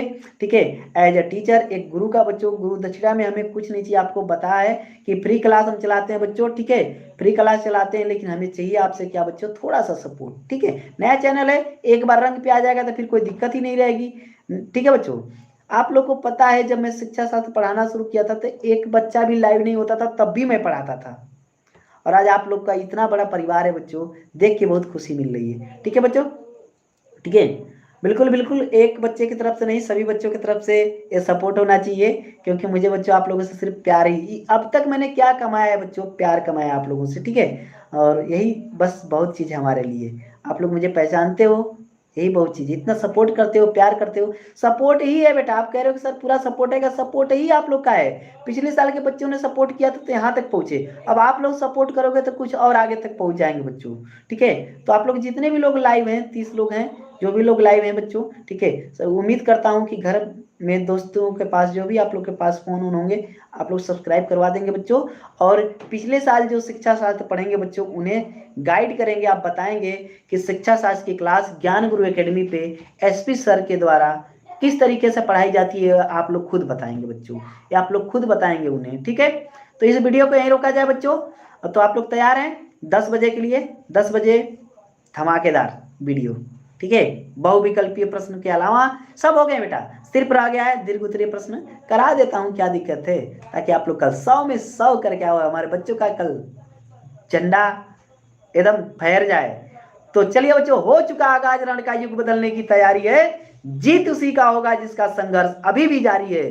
तो संघर्ष जारी रखिए बच्चों, ठीक है, ठीक है, संघर्ष जारी रखिए ताकि आप लोग का जीत हो। मंजिल ने हौसलों से कहा तेरे बस की बात नहीं, मंजिल ने हौसलों से कहा तेरे बस की बात नहीं, हौसलों ने मंजिल की आंखों में आंखें डाल के बोला चल झूठी तेरी इतनी औकात नहीं। देखो बच्चा, चल झूठी तेरी इतनी औकात नहीं। तो बच्चों, मंजिल को उसकी औकात याद दिलानी है, कल पेपर को उसकी औकात याद दिलानी है, तो इसके लिए हम तैयार हैं बच्चों, आप लोग के साथ, और मैं नहीं, आप लोग याद दिलाओगे। कल जब पेपर देने बैठोगे तो बच्चों जबरदस्त तरीके से पेपर दोगे, ये मेरा आशीर्वाद है, और एक बड़ा भाई समझिए, छोटा भाई समझिए, जो भी समझ लीजिए, एक फ्रेंड समझ लीजिए बच्चों, क्योंकि उम्र मेरी भी बहुत ज्यादा नहीं होगी मेरे ख्याल से। आप लोग 12th में हो तो उम्र बहुत ज्यादा नहीं होगी बच्चों मेरी भी, ठीक है। तो लगभग लगभग बच्चों, ठीक है, एक फ्रेंड ही समझ लीजिए, ठीक है। तो जो भी चीजें समझ लीजिए, लेकिन एक टीचर और स्टूडेंट का बच्चों, ठीक है, जो एक वो होता है बना रहना चाहिए। तो बस आज के क्लास में इतना ही रहेगा, ठीक है। मिलते हैं अगले क्लास में, तब तक के लिए धन्यवाद, बाय बाय, खुदा हाफिज। 10 बजे आप लोग मिलिए और प्लेलिस्ट में जाके चेकआउट कर लीजिए, जिसको बहुविकल्पीय देखना है, जिसको निश्चित उत्तरीय देखना है, जिसको अति लघु उत्तरीय देखना है, जिसको लघु उत्तरीय देखना है, सारी वीडियो बन गई बच्चों, ठीक। सिर्फ दीर्घ उत्तरीय आ गया बच्चों, तो दीर्घ उत्तरीय के लिए हम तैयारी करना शुरू कर रहे हैं। तो तैयार हो सभी बच्चे? तैयार हो? बोलो yes sir. Best of luck बच्चों, बेस्ट ऑफ लक। और गुड नाइट कोई लोग नहीं बोलना, क्योंकि 10 बजे आना है अभी, ठीक है। ओके।